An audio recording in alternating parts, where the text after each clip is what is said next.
आइए एक क्षण के लिए हम अपने सिरों को झुकाएं। प्रिय स्वर्गीय पिता, निश्चय ही हम ये एक सौभाग्य मानते हैं कि यहाँ आज हम इस नगर लॉस एंजलिस में होने के लिए और इन विश्वासियों के बीच में होने को, वे चुने हुए जिन्हें संसार में से बुलाया गया है, परमेश्वर के अलग किए हुए बालक, इस महान घड़ी में जिसमें हम रह रहे हैं, अपने प्रिय प्रभु यीशु के किसी भी समय प्रकट होने की आशा में, इसके लिए हम अपने हृदय में धन्यवाद देते हैं कि हम विश्वास करते हैं कि वो हमारी पीढ़ी में आएगा। आज हम उसकी राह देख रहे हैं। यदि वो आज यहाँ नहीं है और हम कल होते हैं तो हम कल उसकी राह देखेंगे। प्रिय परमेश्वर, हम प्रार्थना करते हैं ये सभा एक विशेष सभा होगी, होने पाए ये एक ऐसा समय होगा कि कलीसिया के आगे बढ़ने का कीर्तिमान बनाए, जो अनंतता में आपकी पुस्तक में होगा। हमारे हर निर्बल प्रयास को जो हम करते हैं आशीषित करें। पिता, हम अनुभव करते हैं कि आपके बिना पूरी तरह से असफल हैं, इसलिए प्रभु हमें आपको लेना ही है। यदि ये हो सका हम जारी रहेंगे, और हम ये अपनी बढ़ाई के लिए नहीं चाहते, हम ये आपकी महिमा के लिए चाहते हैं, क्योंकि ये हमारे हृदय की इच्छा है कि यीशु को उसके अपने लोगों में महिमामय होते देखें। प्रभु, उन लोगों के विश्वास को मजबूत करने को इस दिन में जब लड़ाई कठिन है, हम यहाँ अपने मध्य में इस बेदारी के लिए आए हैं और एक आध्यात्मिक साधना, एक ताजगी। हम प्रार्थना करते हैं कि आप हमारी ये सारी बातें हमें प्रदान करेंगे, क्योंकि हम ये यीशु के नाम में मांगते हैं। आमीन। अब बैठ जाएं। भाई शकेरियन, बहन याट और हमारे प्रभु यीशु मसीह के मित्रों, मैं निश्चय ही इस सुअवसर के लिए सराहनीय हूँ कि एक बार फिर लॉस एंजलिस में होने के लिए कि महिमा वाले यीशु को प्रचारित करूं, कि हम सब यहाँ आज अधिक सीखने के लिए हैं, यदि हमारा प्रयास है।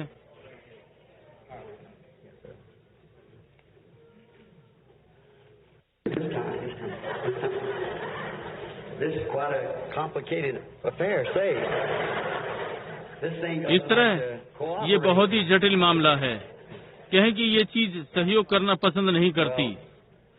भाई, ये इस प्रकार से कार्य करने नहीं जा रहा है। भाई शेकेरियन, अब ये थोड़ी अच्छी आवाज है। मैं एक प्रकार का छोटा, मेरी आवाज छोटी है, परंतु एक बड़ा महान संदेश प्रभु की ओर से है। शैतान की ओर से बहुत से विरोध हैं कि ये न लाया जाए, परंतु जो भी है हम इसे यहाँ लाएंगे। हम विश्वास कर रहे हैं कि ये सप्ताह हम सब के लिए महान होगा। मैं वहाँ बैठे हुए सोच रहा था कि कितनी बार हमारा प्रिय भाई थॉमस वार्ड जो चला गया, कोई संदेह नहीं, यहाँ से इसी प्रचार मंच से बोला, मसीह का एक महान दास। मैं भाई वार्ड को जानता हूँ, वो सदा मेरे लिए एक महान प्रेरणा रहे हैं। जब मैं उनसे मिलता और उनसे बातें करता, मुझे स्मरण है कि एक प्रचारक लड़के के समान वो सदा उसकी पुस्तक चंगाई के पंख कहलाती है। मुझे ये शीर्षक अच्छा लगता है, चंगाई के पंख। और मैं इस आराधनालय में होने के लिए आनंदित हूँ जो मसीह के सेवकाई के लिए समर्पित है। परमेश्वर उसकी विधवा को आशीष दे, और आप सब लोग जो निश्चय ही मैं जानता हूँ कि आप लोग भी उनका अभाव अनुभव करते हैं। मैं उनके कार्यक्रम से चूक गया जब मैंने सुना कि वो चले गए। मैं उस आवाज को सुनना पसंद करता हूँ। वो आयु में थोड़े बढ़ रहे थे, परंतु फिर भी उनकी आवाज अच्छी मजबूत थी और परमेश्वर की ओर से संदेश था। और उनका जीवन अभी आप लोगों में है, और वहाँ मिशन कार्य क्षेत्र में जहाँ उसने वे इकाइयाँ भेजी और इस प्रकार से, और सुसमाचार अभी आगे बढ़ रहा है थॉमस वार्ड के कारण। जब तक हम उस समय वाले महिमा वाले देश में नहीं मिलते, उसका प्राण शांति में विश्राम करे जहाँ कोई मृत्यु नहीं या बूढ़ी आयु। अब हम इसे लिए चलने के लिए हैं जब तक हमारा समय न आए, या वो महान सामान्य पुनरुत्थान जब यीशु हम सबको लेने आता है। और मैं जानता हूँ कि यहाँ आपकी सेवकाई है। मैं सोचता हूँ आज रात्रि, और मुझे कुछ क्षण पहले ही बताया गया कि आज रात्रि आपकी यहाँ सेवकाई है, इसलिए जितनी जल्दी संभव हो मैं करूँगा, क्योंकि मेरे पास सोमवार रात्रि, मंगलवार की रात्रि, बुधवार की रात और आदि आदि इस सप्ताह में। इसलिए मैं विश्वास कर रहा हूँ कि प्रभु हमें आशीषित करेगा। हम बीमारों के लिए प्रार्थना करने जा रहे हैं, यदि वो चाहेगा। हम मसीह का प्रचार करने जा रहे हैं, यदि ये उसकी इच्छा होगी, उसकी सारी पुनरुत्थान की सामर्थ्य में कि वो हमें ये करने की अनुमति देगा। और वो जो भी करने को दे, वो हम अपने पूरे हृदय से करना चाहते हैं। और मैं जानता हूँ कि यदि वो हमें आशीषित करेगा, यदि हम बस उसका विश्वास करेंगे। और अब इसके पहले हम उसका वचन पढ़ने के लिए खोलें, मैं उससे फिर बातें करना चाहता हूँ, जबकि हम अपने सिरों को झुकाए हुए हैं। और अब शांत हो जाएं और विश्वास करें, संदेश समाप्त हो चुका। हम अनुभव करते हैं कि सारे मसीह जानते हैं कि शत्रु, हमारा शत्रु हर प्रकार से कार्य कर रहा है, परंतु देखिए, जब इस प्रकार की चीजें घटित होती हैं, बस शांत रहें। परमेश्वर जानता है कि ये सब क्या है। देखिए, शांत बैठे रहिए। वो इस समय कुछ कर रहा हो सकता है जिस विषय में आप इस समय न जान सकें। आइए उससे बातें करें। पिता, अब हम आपसे प्रार्थना करते हैं कि आप समुद्र को शांत कर देंगे। अब सामर्थ्य प्रभु यीशु मसीह अब अपने वचनों पर चलता हुआ आ सके और नए आयाम से हमारा परिचय कराए और उसकी सामर्थ्य और प्रगटीकरण। हम ये मांगते हैं कि जैसे कि हम उसका वचन पढ़ते हैं, होने पाए आज रात्रि ये हमारे हृदय में जीवित हो जाए, ताकि हम उसे उसकी पुनरुत्थान की सामर्थ्य में जान सकें। ये हम यीशु के नाम में मांगते हैं, आमीन। अब यदि हम व्यवस्था विवरण की पुस्तक में निकालेंगे, मैं 1 या 2 पद पढ़ना चाहता हूँ, या 2 व्यवस्था विवरण की पुस्तक 16वां अध्याय व्यवस्था विवरण का। अभी महीने को स्मरण करके, जिसका अर्थ अप्रैल है, अपने परमेश्वर यहोवा के लिए फसह का पर्व मानना, क्योंकि अभी महीने में तेरा परमेश्वर यहोवा रात को तुझे मिस्र देश से निकाल लाया।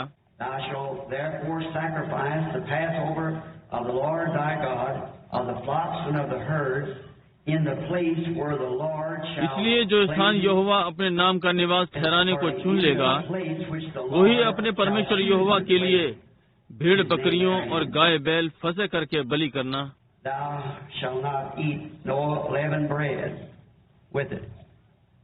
उसके संग कोई खमीरी वस्तु न खाना। 7 दिन तक अखमीरी रोटी, जो दुख की रोटी है, खाया करना, क्योंकि तू मिस्र देश से उतावली करके निकला था। इस रीति से तुझको मिस्र देश से निकलने का दिन जीवन भर स्मरण रहेगा।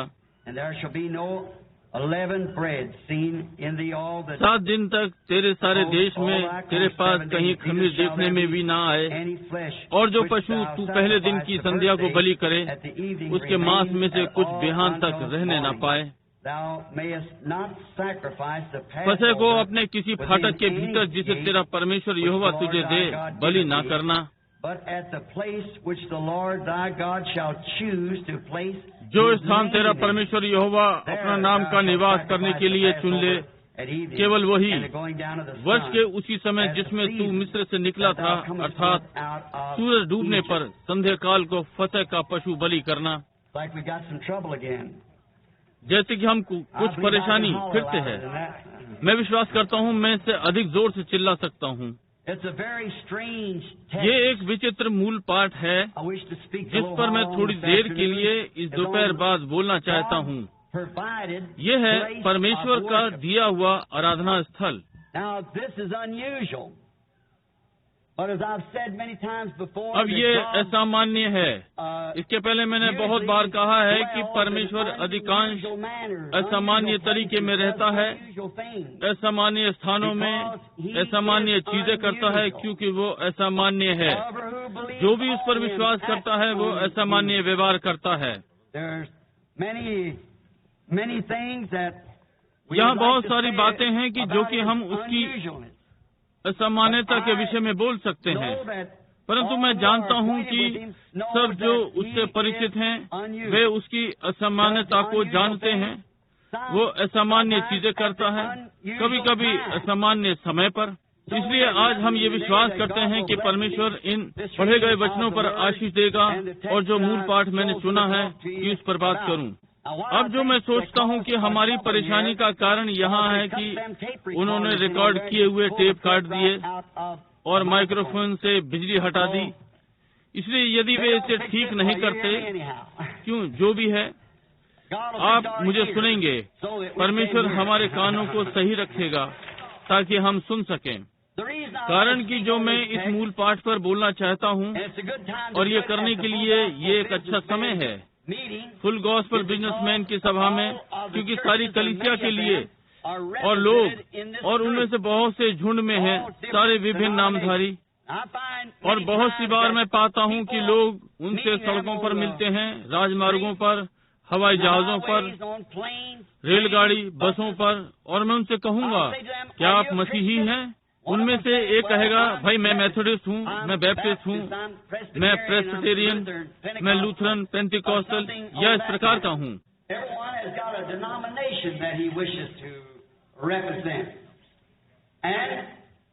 हर किसी के पास एक नामधारी है जिसका वो प्रतिनिधित्व करना चाहता है, और ये बिल्कुल सही सिद्ध है कि नामधारी के द्वारा प्रतिनिधित्व हो।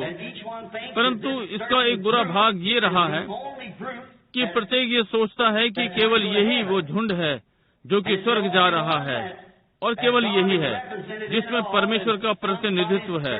बस ये किसी का झुंड है।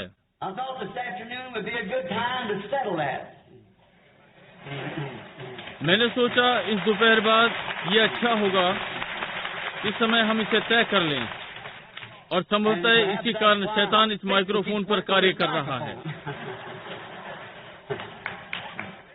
आप जानते हैं, कुछ भी जो मनुष्य बनाता है वो गलत हो जाएगा, परंतु जो परमेश्वर करता है वो गलत नहीं होता। इसलिए करने के लिए अच्छा समय होते हुए, करने के लिए एक अच्छा स्थान परमेश्वर अपने अनुग्रह के द्वारा करने में हमारी सहायता करे। हम अपनी ओर से भरसक प्रयत्न करेंगे कि इस विषय में बातें करें। अब ये मूल पाठ जो कि व्यवस्था विवरण में से आ रहा है, मैं समझता हूँ कि ये व्यवस्था विवरण, जैसा कि मेरे पास कुछ पवित्र वचन हैं और चीजें यहाँ लिखी हुई हैं, ऐसा हुआ करता था कि मैं इन पर जल्दी से विचार नहीं कर सकता था, परंतु जब से मैं 25 का हो गया, दूसरी बार ये मेरे लिए याद रखना थोड़ा कठिन हो गया है। इसलिए मैं कमरे में जाकर प्रार्थना करता हूँ, और जैसे कि वो मुझे वचनों को देता है, मैं उन्हें लिख लेता हूँ और लिख लेता हूँ, और फिर अपना विचार करता हूँ उसी प्रकार से जैसे उसने मुझे दिया है। व्यवस्था विवरण ग्रीक भाषा का शब्द जिसका अर्थ 2 नियम, शब्द व्यवस्था विवरण और परमेश्वर के 2 विधान, और उनमें से एक मृत्यु का नियम, उसके नियम का उल्लंघन करने से। हम ये पाते हैं कि जब हवा ने उसके वचन का उल्लंघन किया, उससे मृत्यु आई। उसका ये एक नियम है, जिस दिन तुम उसे खाओगे उस दिन तुम मर जाओगे। और फिर उसका दूसरा नियम है जो कि जीवन का नियम है, आज्ञाकारिता का। यदि तुम ऐसा ना करो, क्यों उसके वचन का पालन करो, आप जीवित रहोगे। 2 बातों का मंथन करें मेरे विचार करने की रीति से, जो कि या तो उसके वचन का पालन करो या उसके वचन का उल्लंघन। ये नियम सीनाई पर्वत पर दिए गए, और दूसरा ये मृत्यु का नियम, दूसरा नियम कैलवरी पर्वत पर दिया गया, जहाँ जीवन का नियम दिया गया था यीशु मसीह के द्वारा। उसकी भी 2 वाचाएं थीं। उसकी आदम के साथ एक वाचा थी, पृथ्वी पर पहला मनुष्य, और वो वाचा शर्तों पर थी। यदि तुम ऐसा करो, मैं ऐसा करूंगा। आदम के पास करने के लिए कुछ था कि इस वाचा को परमेश्वर के समक्ष जीवित रखे। उसे परमेश्वर के मार्ग पर चलना था, उसके सारे वचन का पालन करके एक भी वचन को ना तोड़े। परंतु तब उसने दूसरी वाचा बांधी, और वो अब्राहम के साथ थी। इस वाचा में शर्तें नहीं थी, परंतु बिना शर्तों की थी। परमेश्वर ने अब्राहम को वाचा दी, इससे कुछ भी नहीं बंधा, बिना शर्त के। ना कि मैं करूंगा, मैंने कर दिया है, मैंने ये पहले ही कर दिया है। ये वो नियम है जिससे मसीहों को जीना चाहिए। ये वो नहीं कि हम स्वयं में क्या करते हैं, परंतु उसने हमारे लिए क्या किया है। मसीह पहले ही बलिदान हो चुका है, ना कि वो होगा, वो हो चुका। ये वो जो समाप्त हो चुका। वो जिया, मर गया, फिर जी उठा, स्वर्ग पे चढ़ गया, और पवित्र आत्मा के रूप में वापस आ गया। इसलिए ये कार्य परमेश्वर का पूरा हो चुका। मसीह कोई पाप नहीं जानता। मेरा पाप बन गया ताकि मैं उसके स्थान में खड़ा हो सकूं। उसने मेरा स्थान लिया। कलवरी पर मैं उसके भीतर था जब वो मरा। वहाँ मुझे उसके साथ मरना ही था कि जीवित रहूं, क्योंकि पाप और मृत्यु की व्यवस्था देह में थी। आपको मरना ही था कि उसके संग मेल मिलाप हो जाए। परंतु अब हमारे पास ये सारे वचन हैं जो हम उपयोग कर सकें। ये महान मूल पाठ, हम सब इन बहुतों से परिचित हैं और वचन के महान प्रतीक। परंतु इस दोपहर बाद हमारा इससे आमना सामना है कि इस सब के सामने वो अब भी कहता है कि केवल एक ही स्थान है जहां वो आपसे मिलेगा। हमारी सारी विभिन्न परिकल्पनाओं के सामने हमारे पास यहूदीवाद था, हमारे पास इस्लामवाद था, हमारे पास बहुत प्रकार के मतसार थे और नामधारी और आदि आदि, परंतु फिर भी परमेश्वर ने कहा कि केवल एक ही स्थान है जहां वो आपसे मिलेगा। वे सारे स्थान, प्रत्येक ये कहता है कि वो मेरी कलीसिया में मिलता है। यदि तुम मेरी कलीसिया से नहीं हो तो वो आपसे नहीं मिलेगा। आप कोई झुंड में होना ही है, या वो आपसे नहीं मिलेगा, या वो आपसे कहीं नहीं मिलेगा सिवाय वहाँ के। और फिर हम यहाँ ये पाते हैं कि उसके पास एक स्थान है, केवल एक ही स्थान। तू अपना बलिदान उस स्थान पर चढ़ाना जो तेरा प्रभु परमेश्वर चुनेगा। अब उसके पास एक चुना हुआ स्थान है कि वो अपने आराधना करने वाले बालकों से मिले, और उन्हें कहीं और बलिदान नहीं चढ़ाना है सिवाय उस एक स्थान के। किसी और स्थान से काम नहीं चलेगा। उसके पास एक निश्चित स्थान है जहां वो उनसे मिलेगा, और केवल एक स्थान जहां वो अपने उपासकों से मिलता है। अब यदि ये सत्य है तो अच्छा है, हम बहुत सावधान हो जाएं कि हम उस स्थान को ढूंढ लें। मैं सोचता हूँ ये हमारे लिए बहुत ही आवश्यक है कि जैसे कि लोग जो जानते हैं कि हम मर रहे हैं और मरती हुई जाति में जीवित हैं, मरते हुए युग में जीवित हैं, मरते हुए राष्ट्र में जी रहे हैं, मृत्यु के झंडे तले, और इस संसार का अंत होना ही है। ये अधिक नहीं चल सकता। पाप बहुत गहरा है, ये आशा से परे है। संसार के लिए अब कोई आशा नहीं, ये निकल गया। और मैं विश्वास करता हूँ कि पवित्र आत्मा मैदान से सिला बीन रहा है, उसको ढूंढ रहा है, क्योंकि घड़ी बहुत बीत चुकी। सुसमाचार हर राष्ट्र में प्रचार हो चुका, वादों और बातों ने इसका अनुकरण किया, परंतु सुसमाचार अब भी वैसे ही आगे बढ़ रहा है। और अंत के समय में हम चीजों को घटित होते हुए देखते हैं कि जिस प्रकार से ये हैं, परमेश्वर के चुने हुओं के बीच एक महान चेतावनी है कि ढूंढे क्या सही है। और वो हमें ये जानना अवश्य है, अब किसी की परिकल्पना नहीं, परंतु ये जानना कि सत्य क्या है। जो बाइबल कहती है वो सत्य है, क्योंकि अब इस दिन में हमारे लिए ये अधिक देर हो जाएगी, और ये दिन हो सकता है। इसलिए हम वास्तव में विचार करें कि परमेश्वर ने क्या कहा है। स्मरण रखें, जब परमेश्वर वचन बोलता है तो उसे कभी भी वापस नहीं ले सकता। उसे सदा तक एक सा बना रहना है।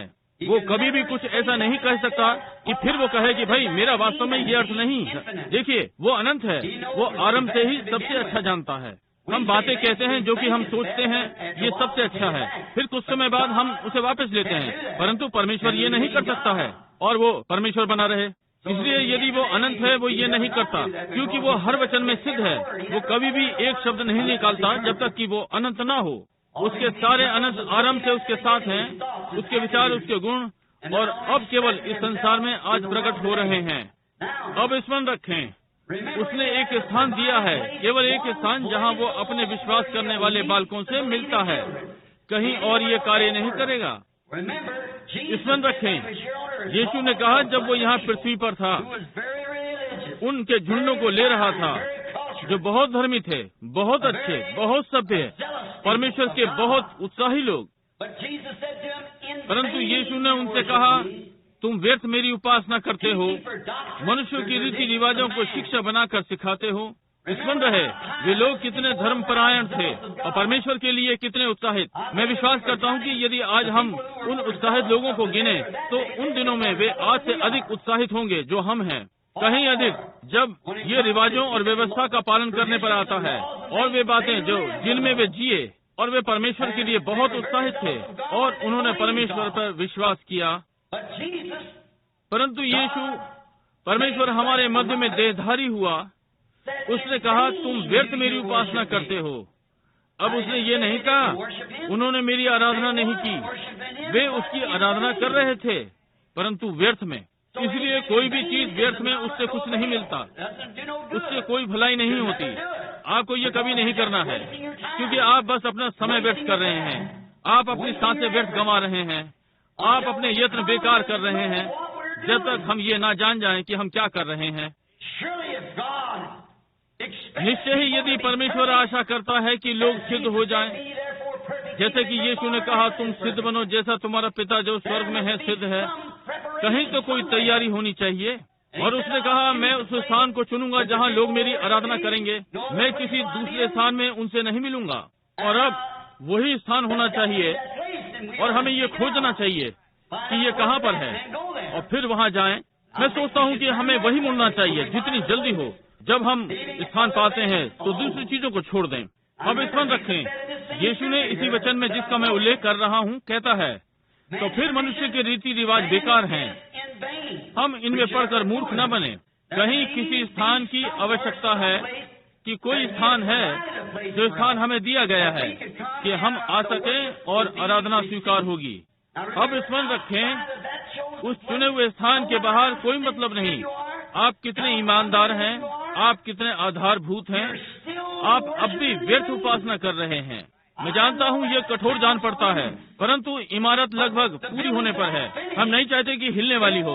हम सुसमाचार से इसे पक्का कर दें ताकि जब लोग आपसे सड़क पर मिले या जहाँ कहीं आप हों, आप मसीह हों, ताकि आपके पास इसके लिए कुछ उत्तर होगा। इस घड़ी में जब वो कह रहे हैं, ओ ये तो ये है और मैंने देखा है, इससे ये होता है और वो ये करता है, निश्चय ही ये सारी बातें घटित होनी है।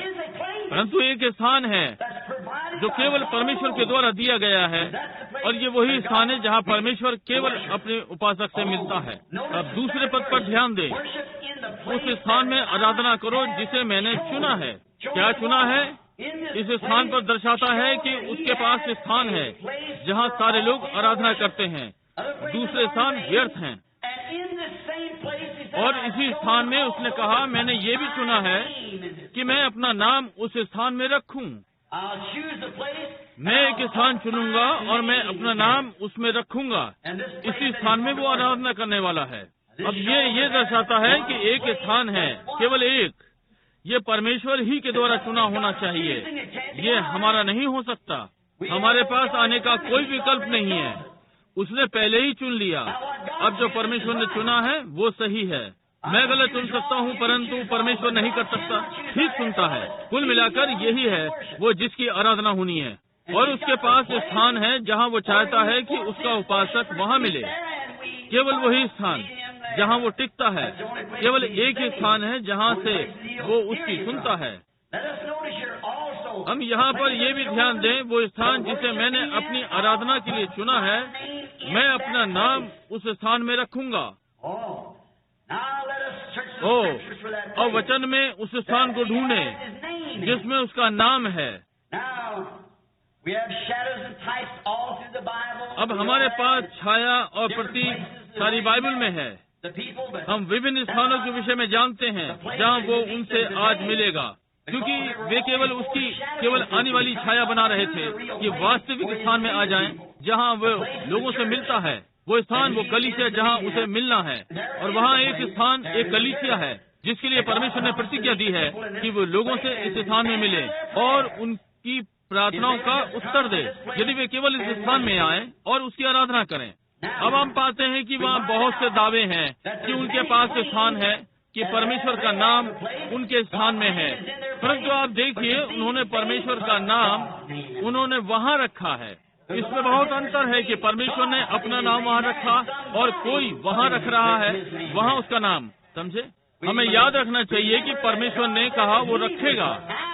मैंने अपना नाम रखा है, मैं अपना नाम इस स्थान में रखूंगा और वही स्थान होगा जो मैं चुनता हूँ और मैंने चुना है कि लोगों को वहाँ आराधना करनी चाहिए।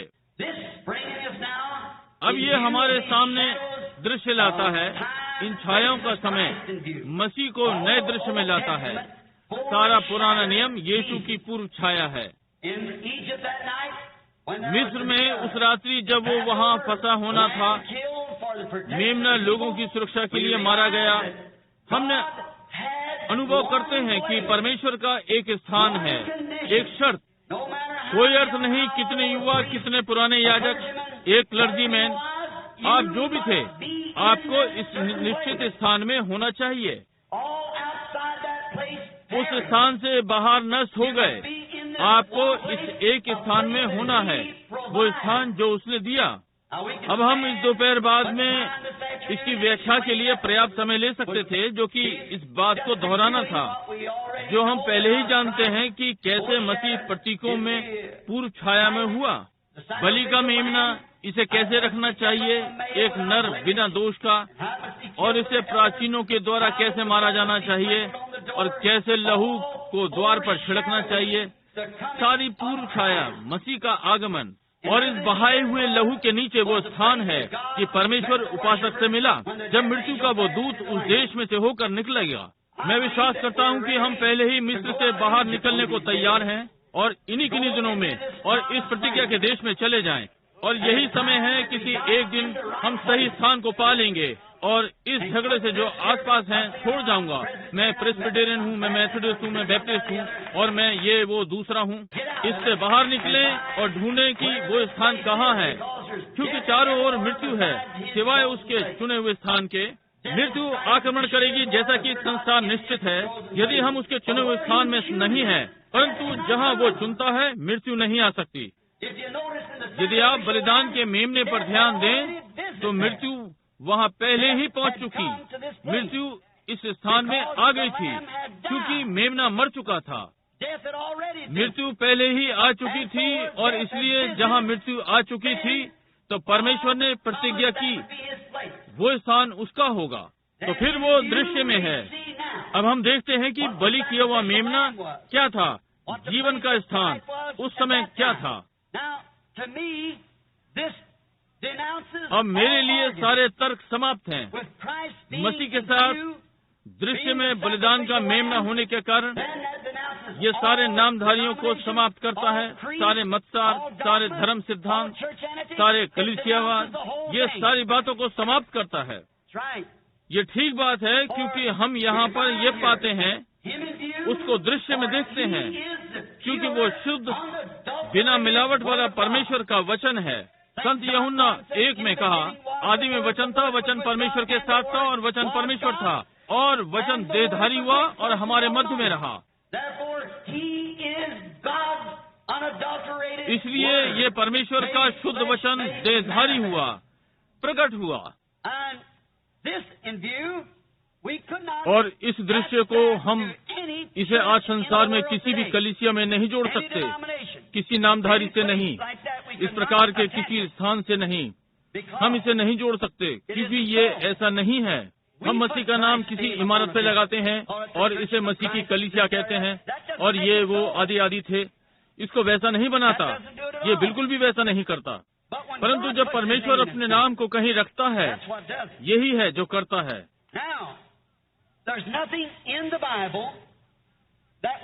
अब बाइबल में ऐसा कुछ नहीं है जो आधुनिक संस्था का प्रतीक हो सिवाय बाबुल के। बाइबल में केवल यही एक प्रतीक है इस आधुनिक संस्था का धर्म, क्योंकि ये निम्रोद के द्वारा आरंभ किया गया और धार्मिक लोगों के मध्य में ये जबरदस्ती की एकता है। और यही जो मतसार और हमारे नामधारी आज कर रहे हैं, जबरदस्ती की एकता। या तो वो आपके साथ हो जाए या आप बाहर हैं। और हम आ रहे हैं, जैसा कि हम देख सकते हैं, एक मजबूरी वाली महान एकता। परंतु ये मनुष्य द्वारा यांत्रिक रूप की सलाह है और ये नहीं चलेगा। ये परमेश्वर की इच्छा नहीं है, ये परमेश्वर की योजना नहीं है। कोई मतलब नहीं कि लोग इसे किस प्रकार से बताने का यत्न करते हैं। ये नहीं है, ये नहीं हो सकता। ऐसा होना ये असंभव है। परमेश्वर अपना नाम ऐसी चीज में रखेगा जो उसके वचन का इनकार करे? परमेश्वर ऐसी चीज में कैसे रह सकता है जो उसके अपने वचन का इनकार करे? आप ये नहीं कर सकते। इसलिए हम पाते हैं ये किसी भी कलीसिया के साथ जोड़ा नहीं जा सकता। Methodist, Baptist, Presbyterian, Pentecostal, Catholic, Greek, Orthodox, ये जो कुछ भी हो सकता है, ये फिर भी परमेश्वर का आराधना का स्थान नहीं है।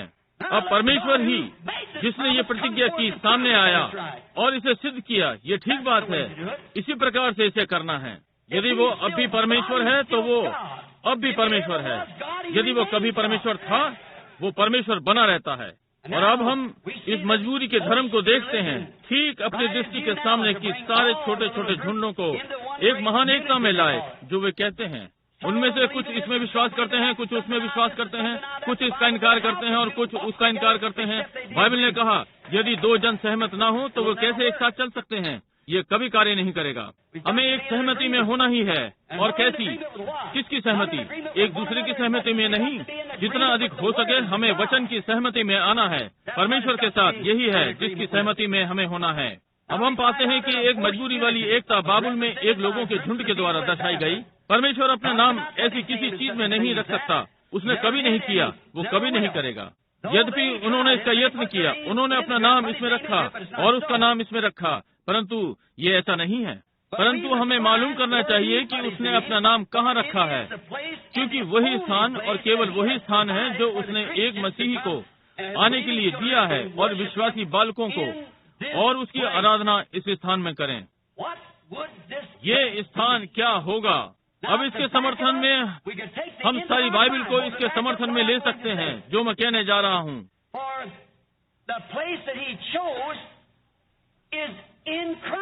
क्योंकि वो स्थान जो उसने मसीह में चुना है, यीशु मसीह में, ये उसमें है।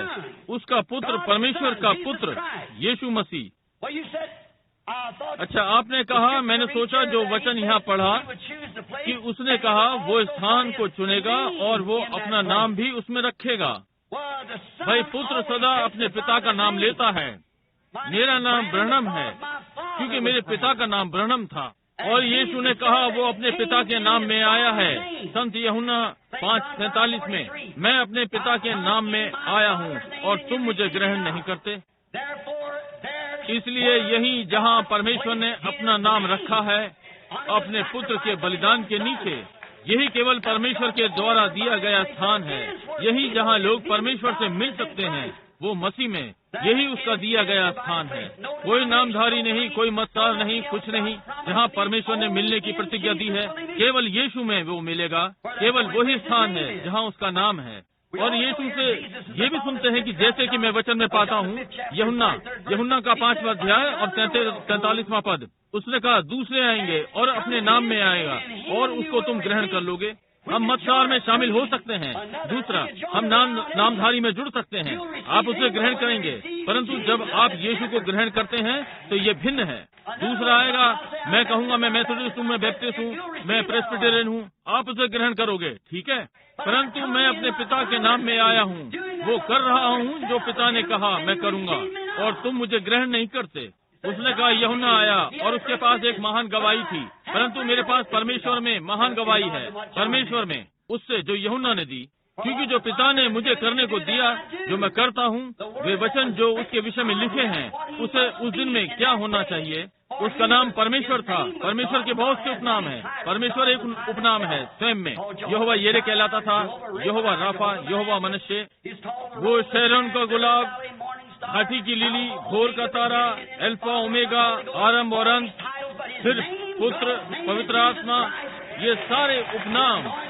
परंतु उसका नाम, परमेश्वर का नाम यीशु मसीह है, वो अभिषेक, यही उसका नाम है।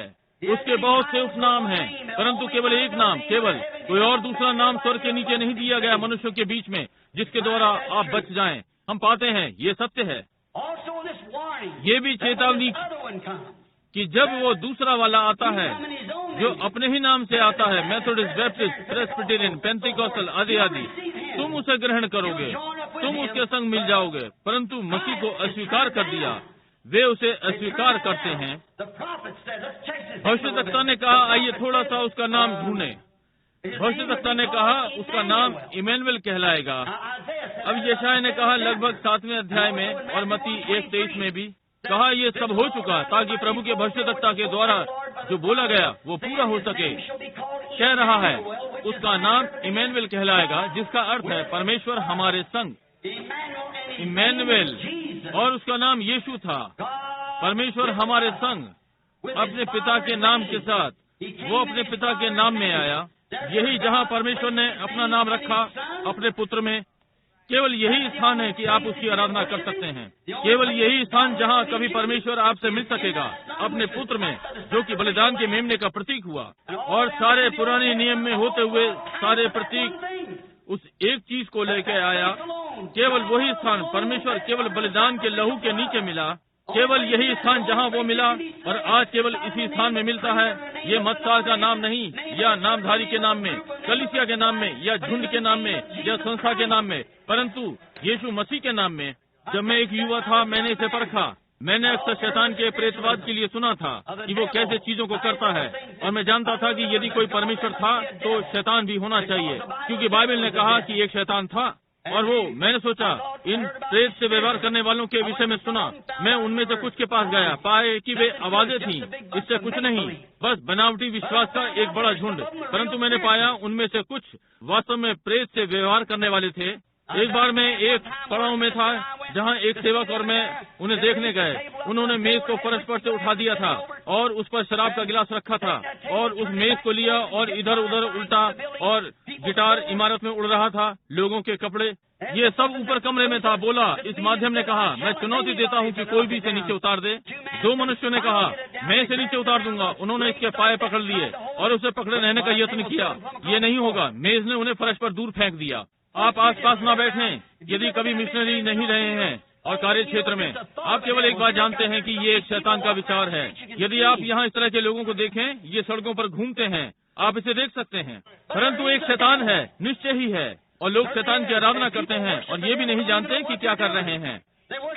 वे कलीसियाओं में शैतान की आराधना करते हैं, मनुष्य की आज्ञाओं की शिक्षा देते हैं, मत्सर, रीति रिवाज। मैंने कहा, ये स्त्री मुझ पर चिल्लाई और बोली, वे मुझे बताते हैं कि तुम प्रचारक हो। मैंने कहा, मैं हूँ।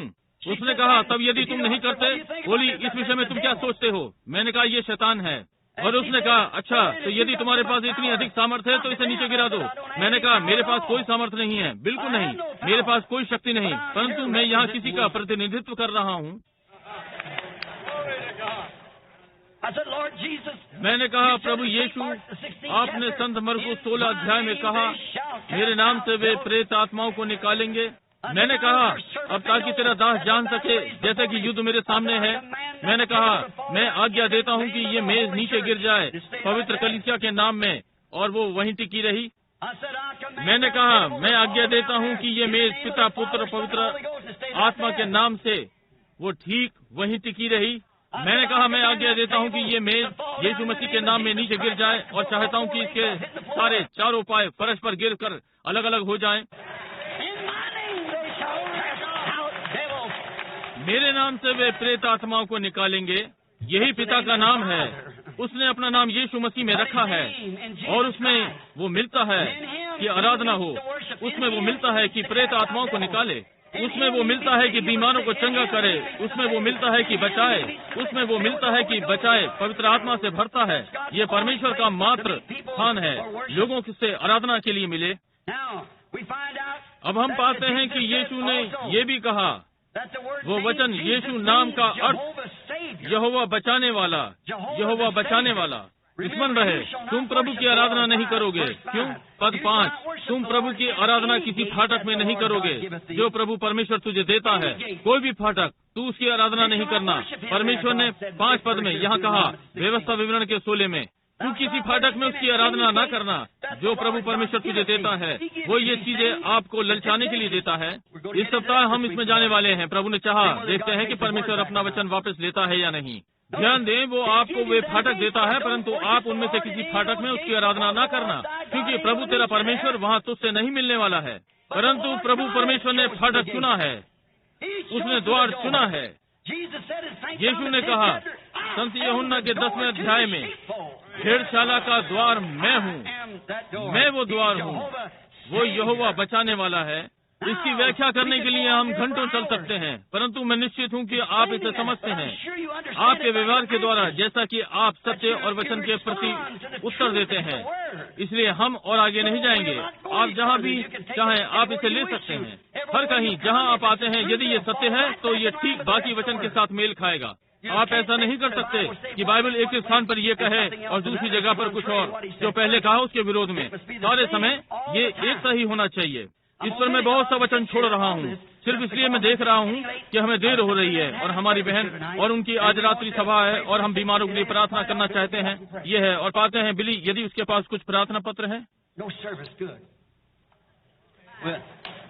कोई सभा नहीं? अच्छा, ठीक है। अब आइए हम इसे देखें। ठीक है, ठीक है, हम विश्वास करते हैं प्रभु इस महिला को इसके लिए आशीष देगा कि हमें ये स्थान लेने दिया, हमें ये समय दिया।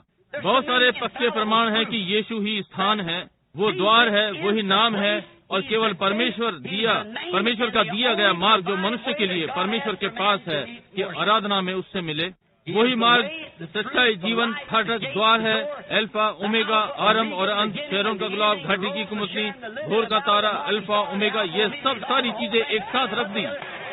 वही जड़ और दाऊद का पुत्र, चमकने वाला भोर का तारा,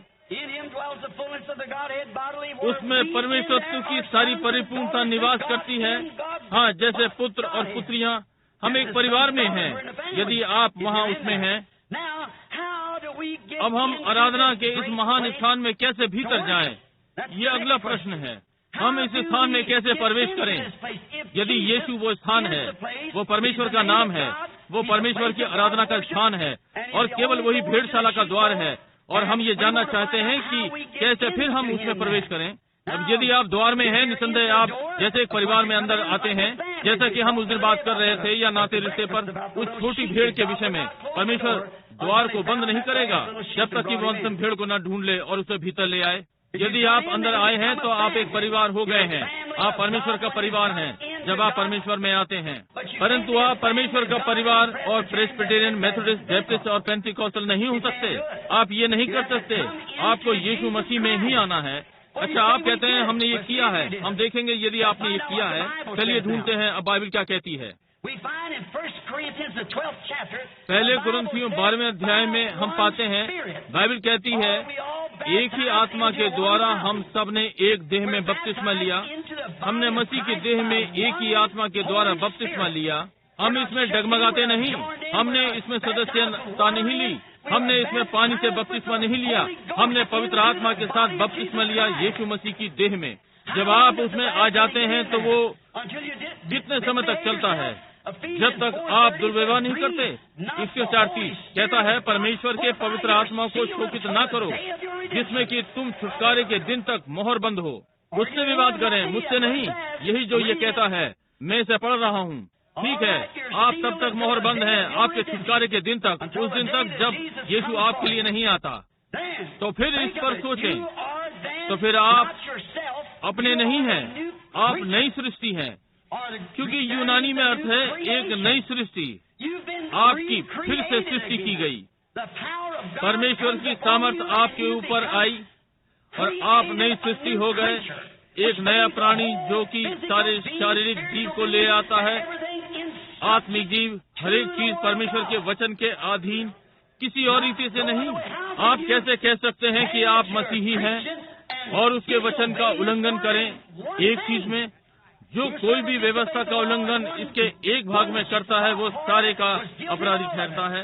यीशु ने कहा, जो भी मनुष्य केवल रोटी से जीवित नहीं रहेगा, परंतु हर एक वचन जो परमेश्वर के मुख से निकलता है, वचन का कोई भाग नहीं, हर वचन। ये उसने कहा प्रकाशित वाक्य का 22वां अध्याय, जो कोई इस पुस्तक में से एक भी वचन निकाले या एक वचन मिलाए तो उसका भाग जीवन की पुस्तक में से निकाला जाएगा। हमें बाइबल में से निकालना नहीं है या उसमें मिलाना, बस वही कहें जो वो कहती है। और पहले कुरिन्थियों 12 में ये कहा, एक ही आत्मा के द्वारा हम सब ने एक देह में बपतिस्मा लिया। अब इस देह में होने के बाद रोमियो 8:1, अतः अब जो मसीह में हैं उन पर दंड की आज्ञा नहीं, क्योंकि वे शरीर के अनुसार नहीं वरन आत्मा के अनुसार चलते हैं।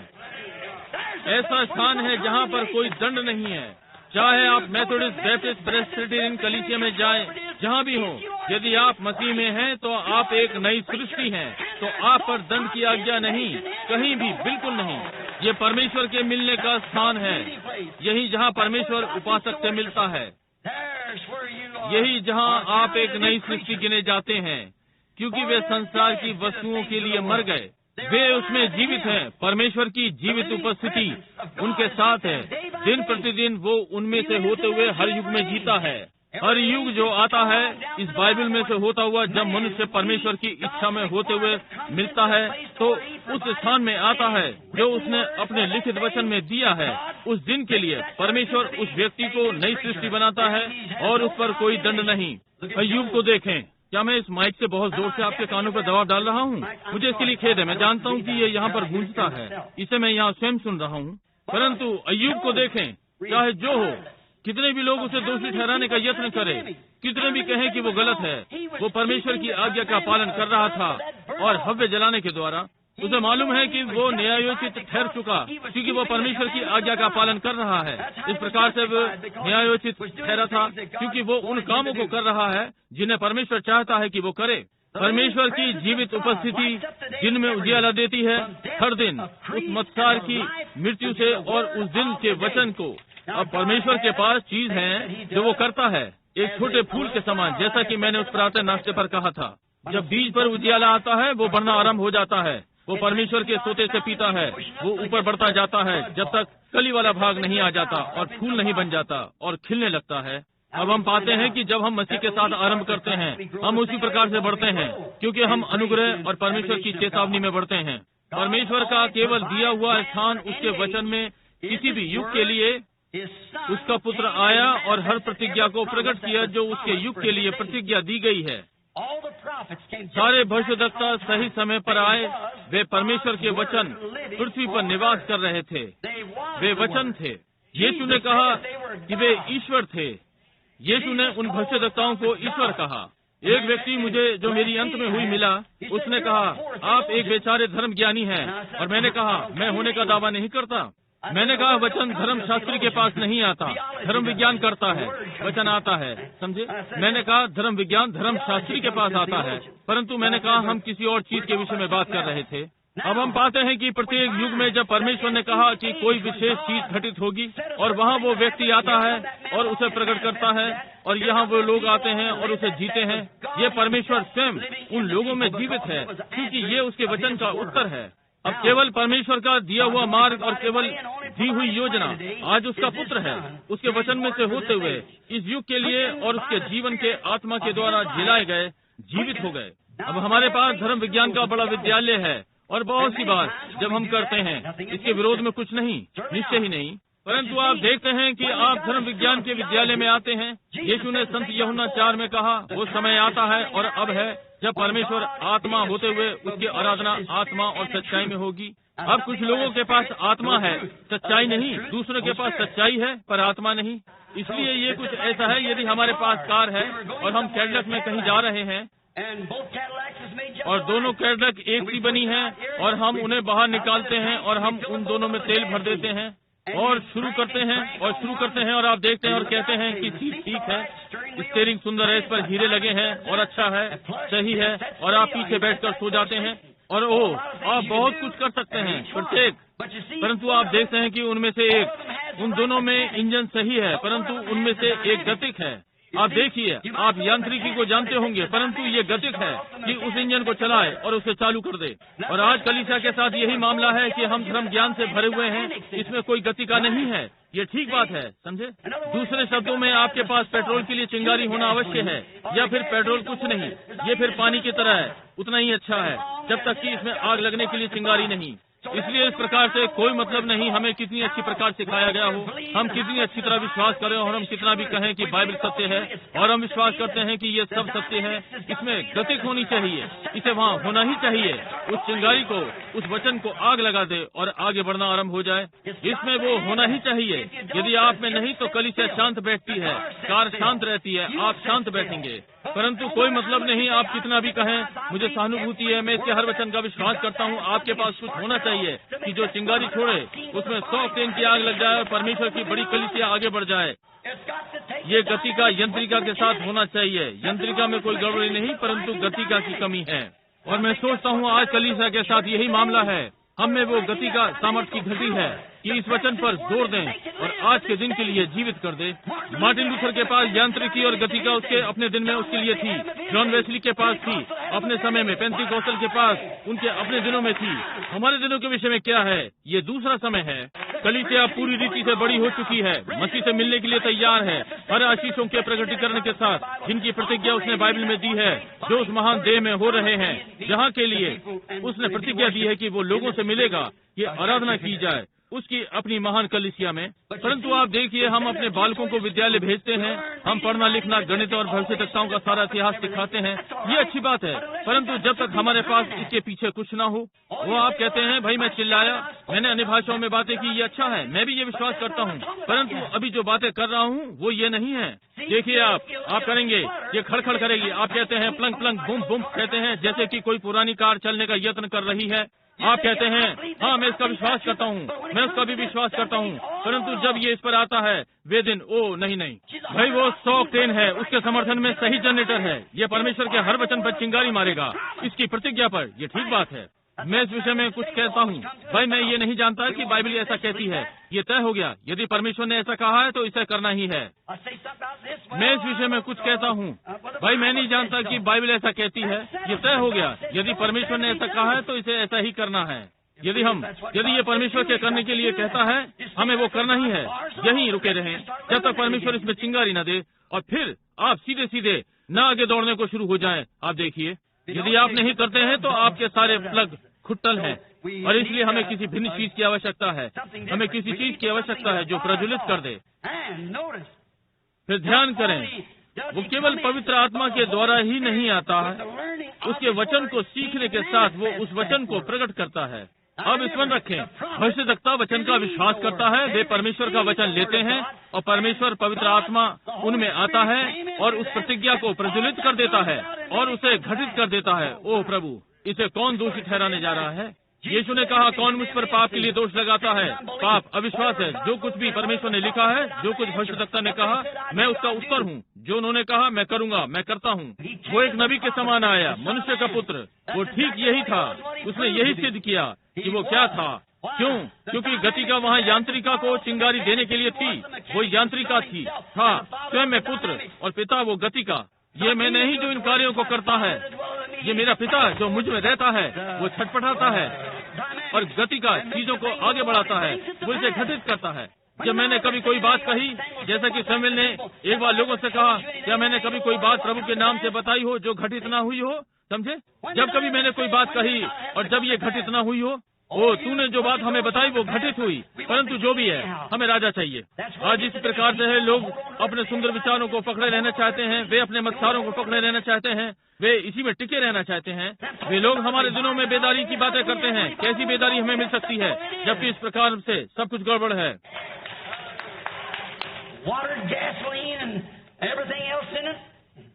पानी मिला हुआ तेल और इसमें हर चीज, सब प्रकार के साबुन और सारी आधुनिक चीजें इसमें मिली हुई हैं।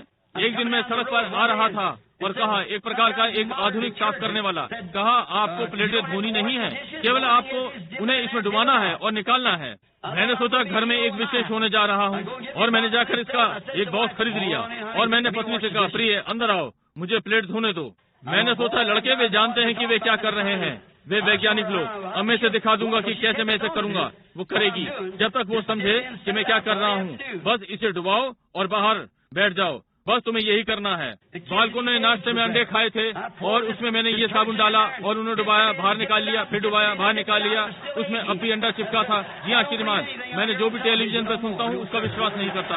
अब नहीं श्रीमान, नहीं, वास्तव में नहीं। यही कारण है मैं मनुष्य के बनाए हुए तंत्र का विश्वास नहीं करता, नहीं रुक सकता। परमेश्वर का अपना दिया हुआ मार्ग है। ये मेथोडिस्ट बैप्टिस्ट प्रेसिडेंट नहीं है, परंतु ये यीशु का है। नए जन्म के द्वारा बाइबल पर विश्वास करते हुए, ये परमेश्वर का दिया हुआ मार्ग है। केवल एक ही मार्ग जो उसके पास है, वो यीशु मसीह उसके पुत्र में, और उसके पुत्र में उसने अपना नाम रखा है। उसका परमेश्वर का नाम यीशु है, क्योंकि वो अपने पिता के नाम में आया है, और इसलिए वो परमेश्वर का नाम होगा क्योंकि वो परमेश्वर था। अब ध्यान दें, जब ये महान चलाने वाली सामर्थ परमेश्वर के पुत्र में आती है, ये इसे जिला देता है, जीवन का आत्मा उसमें प्रवेश करता है। तब ये क्या करता है? ये इन्हें स्वर्गीय स्थानों में बैठाता है। ठीक इस समय, ना कि वे बैठेंगे, हम इस समय हैं। अब हम पहले ही जी उठे। वो गतिका और यांत्रिकी कार्य पर चले गए, हमें जिला दिया, और हम परमेश्वर की उपस्थिति में जिलाए गए जहाँ उसका आत्मा है। और अब हम मिलकर यीशु मसीह के साथ स्वर्गीय स्थानों में बैठे हैं। मसीह यीशु में वहाँ बैठे हैं। वो महान बैठना जो कि पहले ही प्रज्वलित है, मृतकों में से जी उठा, हम उसके भाग हैं। यदि आप दुल्हन का भाग हैं, आप हैं, क्योंकि दुल्हन दूल्हे का भाग है, आप जानते हैं। इसलिए हम पाते हैं कि ये एक ही चीज है और वो ठीक वही कार्य करेगी जो उसके लिए भविष्यवाणी हुई है कि वो इन दिनों में करे। वो लुदिकियन नहीं होगी, किसी भी प्रकार से गुनगुनी नहीं, परंतु वो परमेश्वर के लिए सरगर्म होगी। वो परमेश्वर के आत्मा में आगे बढ़ रही होगी। अब हम ये पाने के लिए देख रहे हैं, अब हम करें। अब इसी स्थान में जो ये करता है, ये हम पर प्रभाव डालता है। और जब हम एक बार पाप में मर गए और आज्ञा उल्लंघन, अपराध, हम एक साथ मिलकर उसके इस युग के वचन में जिलाए गए। अब आइए पुराने समय में हम इस पर विचार करें, किसी के विषय में जो उसके वचन से जिलाया गया। इसके पहले कि हम बीमारों के लिए प्रार्थना सभा करें, हम कुछ चरित्रों को लें, उनके गुणों पर ध्यान दें। एक मनुष्य को लें जिसने परमेश्वर के सारे वचनों का पालन किया। पीछे वहाँ पुराने नियम में वो हनोक नाम का, वो परमेश्वर के वचन के द्वारा इतना जिलाया गया कि उसके पास एक गवाही थी कि उसने परमेश्वर को प्रसन्न किया। परमेश्वर ने हनोक को करने के लिए एक भी आज्ञा नहीं दी, परंतु जो उसने ये किया, मुझे आश्चर्य है आज दोपहर बाद यहाँ पर कितने हनोक हैं। यदि आप ये जानते हैं कि ये परमेश्वर के वचन में है, आप में से कितनी बालकटी महिलाएं हैं जो स्वयं को हनोक कह सकती हैं, देखिए, और जानती हैं कि परमेश्वर इसे दोषी ठहराता है। कितने पुरुष जो इन स्त्रियों को ऐसा करने देते हैं और अपने को हनोक कहलवा सकते हैं। और ये तो बस एक बात है उन हजारों के विषय में क्या है, और हम दब जाते हैं और कहते हैं मैं इससे उससे संबंध रखता हूँ। आप वहाँ से हो सकते हैं, परंतु जब तक आप परमेश्वर के उस दिए हुए स्थान से नहीं आते और आप भीतर प्रवेश नहीं करते, जब तक आप उसके वचन के भागी नहीं होते और उसका भाग होते हुए आप उस सब में आ जाते हैं, सारे के अधीन। ध्यान दें, ये यहाँ हमारे पास बाइबल में है, परमेश्वर का वचन, और जो कि ये परमेश्वर का वचन है। और हम पाते हैं कि हनोक परमेश्वर के द्वारा दिए गए मार्ग से आया उसके वचन के साथ और 500 वर्ष तक चलता रहा और उसे प्रसन्न किया। और हम पाते हैं कि यांत्रिकी उसके अंदर इतनी सिद्ध थी, और जब गतिका उसके भीतर इंजन में होकर कार्य करने लगी, उसने इसे पृथ्वी पर से उठा लिया। उसने पहली हवाई जहाज की यात्रा की हो जैसे स्वर्ग की ओर। परमेश्वर की यांत्रिकी पे कार्य कर रहा है और उसकी गतिका पर एक साथ वो नहीं था, क्योंकि परमेश्वर ने उसे बिना मृत्यु के पृथ्वी पर से उठा लिया। ये बिल्कुल ठीक बात है, वो परमेश्वर के द्वारा दिए गए मार्ग पर चल रहा था। यही चीज हम एलिया पर पाते हैं। बूढ़े एलिया ने बहुत सारी उन मुंह रंगी सीजाबेलों को लताड़ा और बालकटी और आदि आदि जो वे उन दिनों में प्रयोग कर रही थी। उस बूढ़े मनुष्य ने अपना जीवन उस पाप को जो उन स्त्रियों के बीच था दोषी ठहराने में बिताया, क्योंकि उनके पास वो जिजाबेली स्त्री थी जो अपने कदम जमाती है। ठीक वैसे ही जैसे आपका हॉलीवुड यहाँ है और सारी बहनों को वहाँ जकड़ लिया है, और जिजाबेल अब भी जीवित है। आप आसपास देख सकते हैं और आप देख सकते हैं कि वो है, और अब भी वो बड़ी सामर्थ्य में है। अब हम पाते हैं कि वो बूढ़ा नबी होने के नाते उसने उस चीज को श्रापित किया और हर चीज परमेश्वर की इच्छा में सिद्ध की। जब सारे प्रचारक कमजोर पड़ गए, वो इसी के साथ बना रहा, और एक दिन वो बहुत थक गया कि परमेश्वर ने स्वर्ग से रथ भेजा और आग के घोड़े और उसे ऊपर उठा लिया। वो उसे जिलाने वाली सामर्थ्य से भरा हुआ था। जरा सोचिए, परमेश्वर का वचन उसके हृदय में था, वो जिलाने वाली सामर्थ्य से इतना भरा हुआ था कि उसे जिला दिया। यदि परमेश्वर का आत्मा, वो मैं विश्वास करता हूँ रोमियो 11 या 1:11, यदि वो कहता है, यदि वो आत्मा, रोमियो 8:11 ये है, यदि वो आत्मा जिसने यीशु को मरे हुओं में से जिलाया तुम में है, तो वो तुम्हारे मरणहार देहों को भी जिलाएगा। यदि वो आत्मा जिसने यीशु को मरे हुओं में से जिलाया, यदि वो तुम में है, तो वो तुम्हारी मरणहार देहों को भी जिलाएगा। इसे जिलाया क्विक शब्द का क्या अर्थ है? इस यूनानी शब्द का अर्थ मृत्यु के बाद जीवन में लाना। हालेलुया! वहाँ आराधना का द्वार है। आत्मा और सच्चाई में आराधना कर रहे हैं, यांत्रिकी और गति का एक साथ। आप देखिए मेरा क्या अर्थ है। यदि वो आत्मा जिसने यीशु को मरे हुओं में से जिलाया तुम में रहता है, तो वो ये जिलाएगा, जीवित करेगा तुम्हारी मरणहार देहों को, क्योंकि ये पहले ही जीवन है। और जब ये तुम्हारी देह में आता है, तो ये तुम्हारी संपूर्ण देह को अपने अधीन ले आता है। किसके अधीन? परमेश्वर के वचन के अधीन, यदि ये आप में है। अब यदि ये आप में कुछ है, आपको बता रहा है कि भाई वे जो दिन थे बीत गए और मरकुस 16 सत्य नहीं है, और 35 कौशलों का पवित्र आत्मा के बपतिस्मे का विचार वो परमेश्वर का आत्मा नहीं है जो आप में है। मैं चिंता नहीं करता कि आपने कितनी अच्छी तरह प्रशिक्षण लिया है, आप जो परमेश्वर के आत्मा के नहीं हैं। आप कहते हैं मेरी माँ इससे थी और मेरे पिता वर्षों से और मेरा भाई, आप जो भी हैं अपने संबंधियों आदि के लिए कहना चाहें, ये उनके साथ सही हो सकता है, परंतु ये आपके लिए नहीं है। देखिए, आज आपको इस दिन में मसीह यीशु के पास आना ही है, इस युग के लिए, और वो प्रतिज्ञा जिसका मतलब इस युग के लिए है। ध्यान दें, हम पाते हैं कि इस महान जलाने वाली सामर्थ्य ने मनोक पर प्रभाव डाला, इसने इसे जलाया और वो बिना मरे घर को चला गया। इसने एलिया पे प्रभाव डाला, उसे जलाया, जब तक कि वो बिना मरे घर को नहीं चला गया। अब हम पाते हैं उसका उत्तराधिकारी एलीशा था, जो कि मसीह और कलीसिया का प्रतीक है। एलीशा, एलिया ने 4 आश्चर्यकर्म किए और एलीशा ने 8। उसके पास दूना भाग था, जैसे कि कलीसिया पर उंडेला गया था। बाद में उनके पास एक मृत व्यक्ति था जिसे उसकी हड्डियों पर डाला गया और वो जीवित हो गया। वो जिलाने वाली सामर्थ उसके साथ कब्र में थी। आप नहीं सकते, ये सदा वहाँ थी। जब उसे परमेश्वर की जिलाने वाली सामर्थ मिलती है, जिलाए गए होने के कारण अब उसके साथ हैं।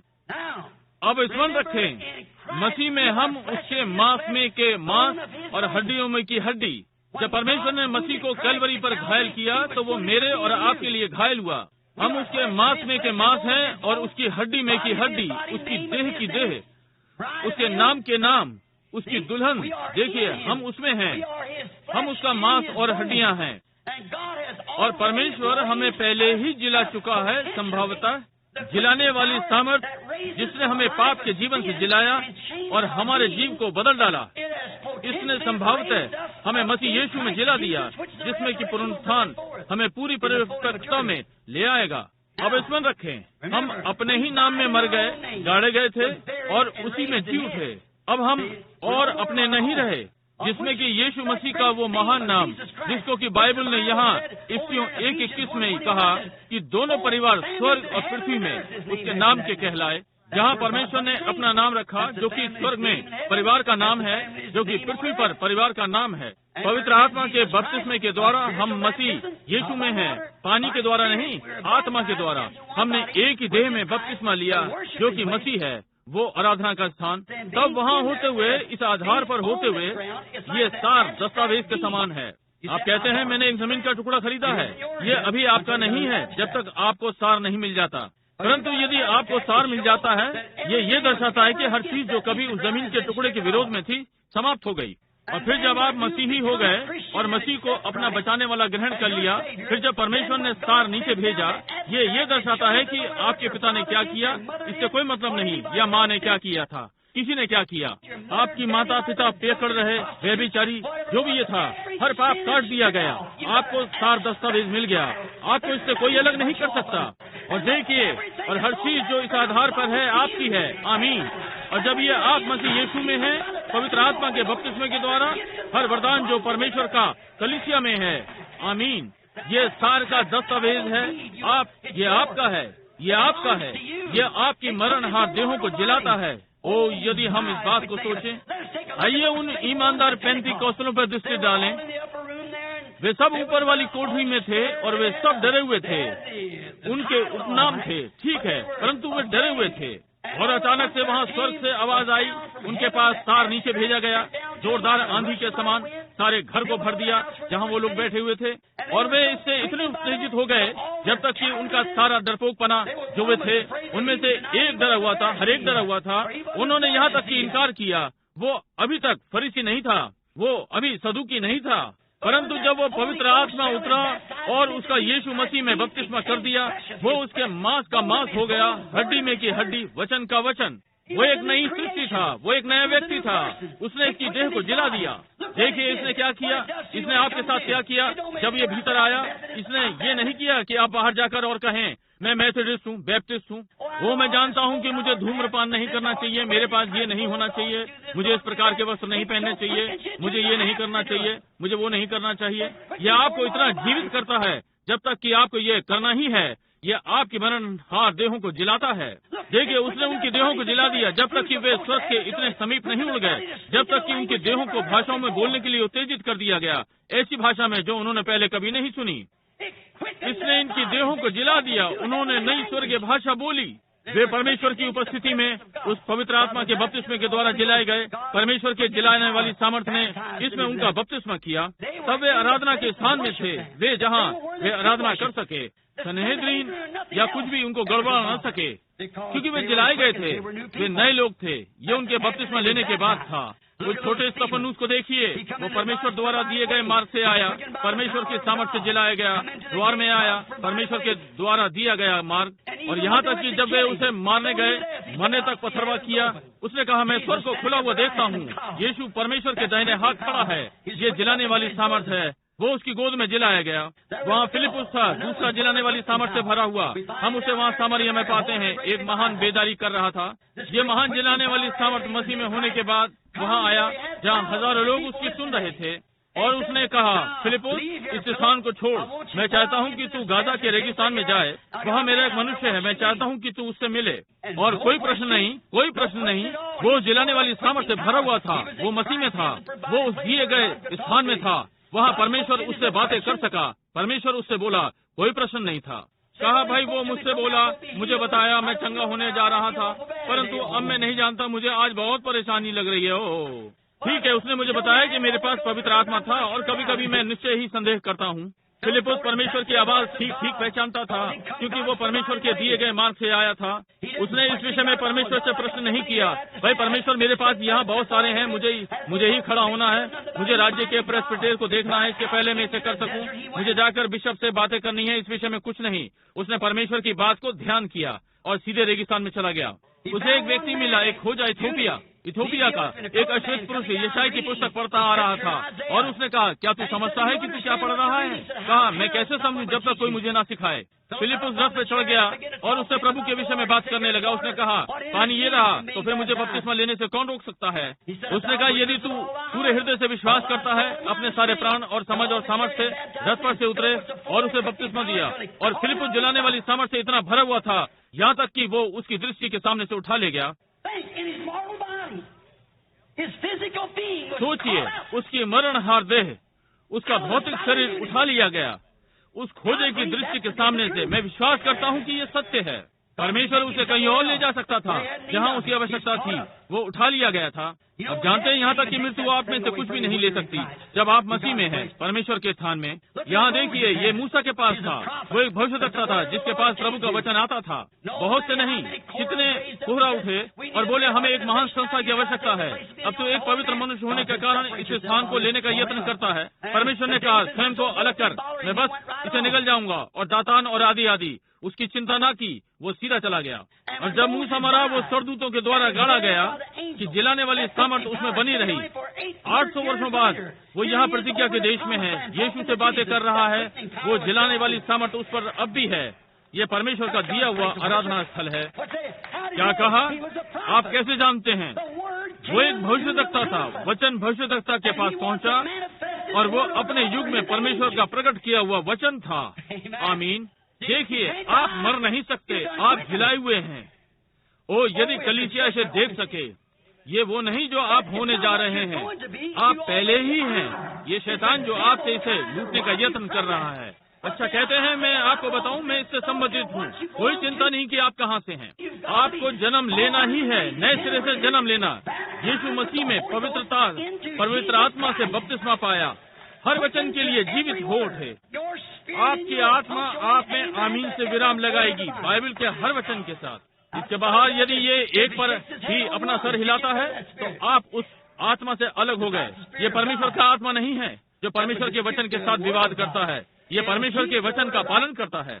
ये केवल इसका विश्वास ही नहीं करता, परंतु ये इसे जीवित करता है। ये परमेश्वर के वचन को प्रकट करता है। जी हाँ श्रीमान, मत्ती 27 हमें बताया गया था, जब यीशु जी उठा और कब्र में से निकलकर बाहर आ गया, जिसे कि हमने एक सप्ताह पहले ही मनाया, ईस्टर। उन पुराने नियम के संतों पर ध्यान दें। संभावित पुराने बलिदान के नीचे वे नए के आने की प्रतीक्षा कर रहे थे। परमेश्वर की ओर अच्छा विवेक था। बाइबल ने कहा कि बहुत से पवित्र लोग जो पृथ्वी की मिट्टी में सोए हुए थे, उसके पुनरुत्थान पर जीवित हो गए और नगर में आकर बहुतों को दिखाई पड़े। वे क्या थे? वे परमेश्वर की प्रतिज्ञा किए हुए वचन के प्रकटीकरण थे। केवल वही स्थान जहां परमेश्वर मिलता है, उस बलिदान के नीचे। अब पहला थिस्सलुनीकियों 4:16 बाइबल ने ये भी कहा, नए नियम के संत उसके साथ आएंगे जब वो फिर से आता है, वे जो अब उसके संग जी उठे हैं। आप उसमें कैसे सम्मिलित होते हैं? आत्मिक बपतिस्मे के द्वारा परमेश्वर की सामर्थ वो स्थान जहाँ वो मिलता है यीशु में। अब यीशु परमेश्वर का दिया हुआ मार्ग है। अब ध्यान दें, यीशु निश्चित था कि वो कौन था। उसे मालूम था कि वो परमेश्वर का पुत्र था। उसे मालूम था कि वो एक कुंवारी का पुत्र था। उसे मालूम था कि हर वचन ठीक उसमें होते हुए प्रकट हुआ। वो जानता था कि वो इतना सिद्ध है, यहाँ तक कि उसने उन मंदिर बनाने वालों से कह दिया उस दिन, उसने कहा कि तुम इस मंदिर को ढा दो और मैं इसे 3 दिन में खड़ा कर दूंगा। इस पर सोचिए, इसे नष्ट कर दो और मैं इसे 3 दिन में उठा खड़ा करूंगा। क्यों? ये उसके लिए एक लिखा हुआ वचन था। दाऊद ने कहा, मैं अपने पवित्र जन को नरक में नहीं छोड़ूंगा, उसके प्राण को अधोलोक में, ना ही अपने पवित्र जन को सड़ने दूंगा। अब यीशु को मालूम था कि वो वही है। उसके मस्तिष्क में कोई प्रश्न नहीं था और वही जान गया कि 72 घंटों में देह सड़ती है। 72 घंटे में किसी समय वो वापस फिर से जीवन में जीने जा रहा था। इसलिए उसने कहा, तुम इस मंदिर को ढा दो, मैं इसे 3 दिन में उठा खड़ा करूंगा। क्यों? वचन उसके विषय में लिखा गया था। ये उसके विषय में लिखा था क्योंकि वो परमेश्वर के लिखे हुए वचन का उस दिन के लिए प्रकटीकरण था। भाई वहाँ हालेलुया होनी ही है। भाई वहाँ कहीं होना है परमेश्वर का प्रकट किया हुआ वचन, आज परमेश्वर का। और यही वो चीज है, क्योंकि उसने इन दिनों के लिए कहा और उसने कहा कि इन दिनों में क्या घटित होगा। उसने हमें पहले ही बता दिया। हम जानते हैं कि क्या होने जा रहा है और हम इसे आप में प्रकट होते हुए देखते हैं। तब आप परमेश्वर की कलीसिया में हैं। इसके बाहर आप स्वयं को मेथोडिस्ट बैप्टिस्ट कहला सकते हैं या कुछ और। ये कभी काम नहीं करेगा। यहाँ केवल एक ही मिलने का स्थान है, वो मसीह यीशु में है। कैसे मैं चाहूंगा कि हर कोई इसे देख सके। देखिए, इसमें अंदर कैसे आ सकते हैं बपतिस्मा लेते हुए। दुल्हन अपने पति का भाग है, कलीसिया वचन का भाग, उसका प्रकटीकरण। अब आप कौन सी कलीसिया में हैं? क्या आप एक नामधारी में हैं? यदि आप हैं, मैं आपको अब सख्ती से बताऊंगा, आप लुदीकिया में हैं। परंतु यदि आप मसीह में हैं, आप नई सृष्टि हैं और आप परमेश्वर की जीवित कलीसिया में हैं, उन्हीं चीजों के प्रकटीकरण के साथ जो उसने अपने दिन में किए और इस दिन में वापस आएंगे, उन्हीं चीजों को करते हुए जिसे उसने करने को कहा, तब वो वास्तविक कलीसिया है। आप पवित्र आत्मा के बपतिस्मे के द्वारा उसमें आते हैं, ना कि सदस्य होने के द्वारा, ना ही किसी और के, परंतु आप उसकी देह में पवित्र आत्मा का बपतिस्मा लेने के द्वारा।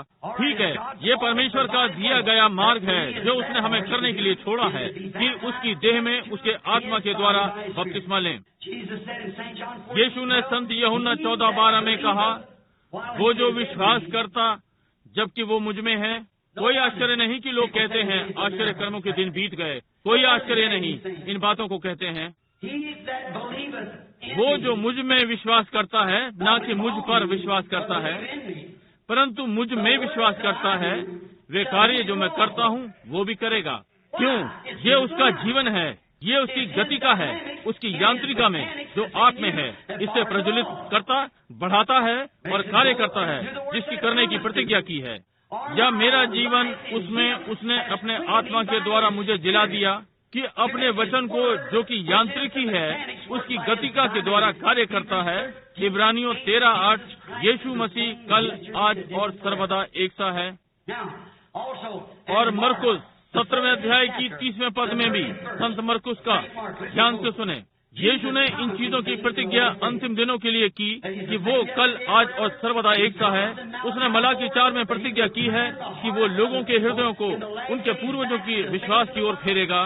उसने ये प्रतिज्ञा की है, उसने प्रतिज्ञा की है। बाइबल में बहुत सी जगहों में वे चीजें जो वो करेगा। अभी थोड़े समय बाद संसार मुझे ना देखेगा, फिर भी तुम मुझे देखोगे। मैं तुम्हारे संग होऊंगा और सदा तुम में, संसार के अंत तक भी। और संत लूका पर फिर ध्यान दें 17:30। जैसा ये सादोम के दिनों में था, आप जानते हैं कि सादोम में क्या घटित हुआ, कैलिफोर्निया में क्या हुआ।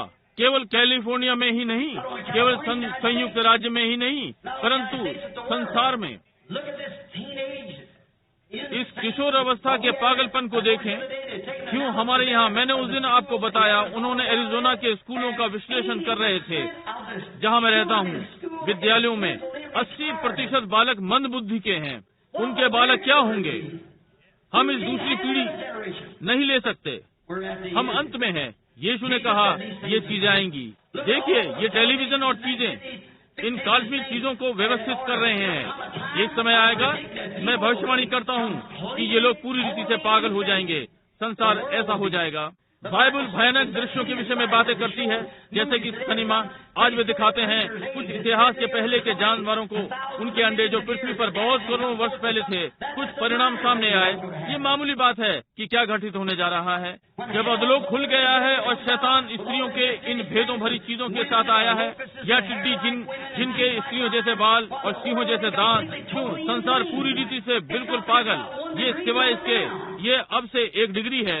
ओ परमेश्वर की महिमा के लिए, प्रभु यीशु के आगमन के लिए, पवित्र आत्मा के लिए, ऐसा मालूम पड़ने के लिए, जीवते परमेश्वर की जीवती उपस्थिति के लिए।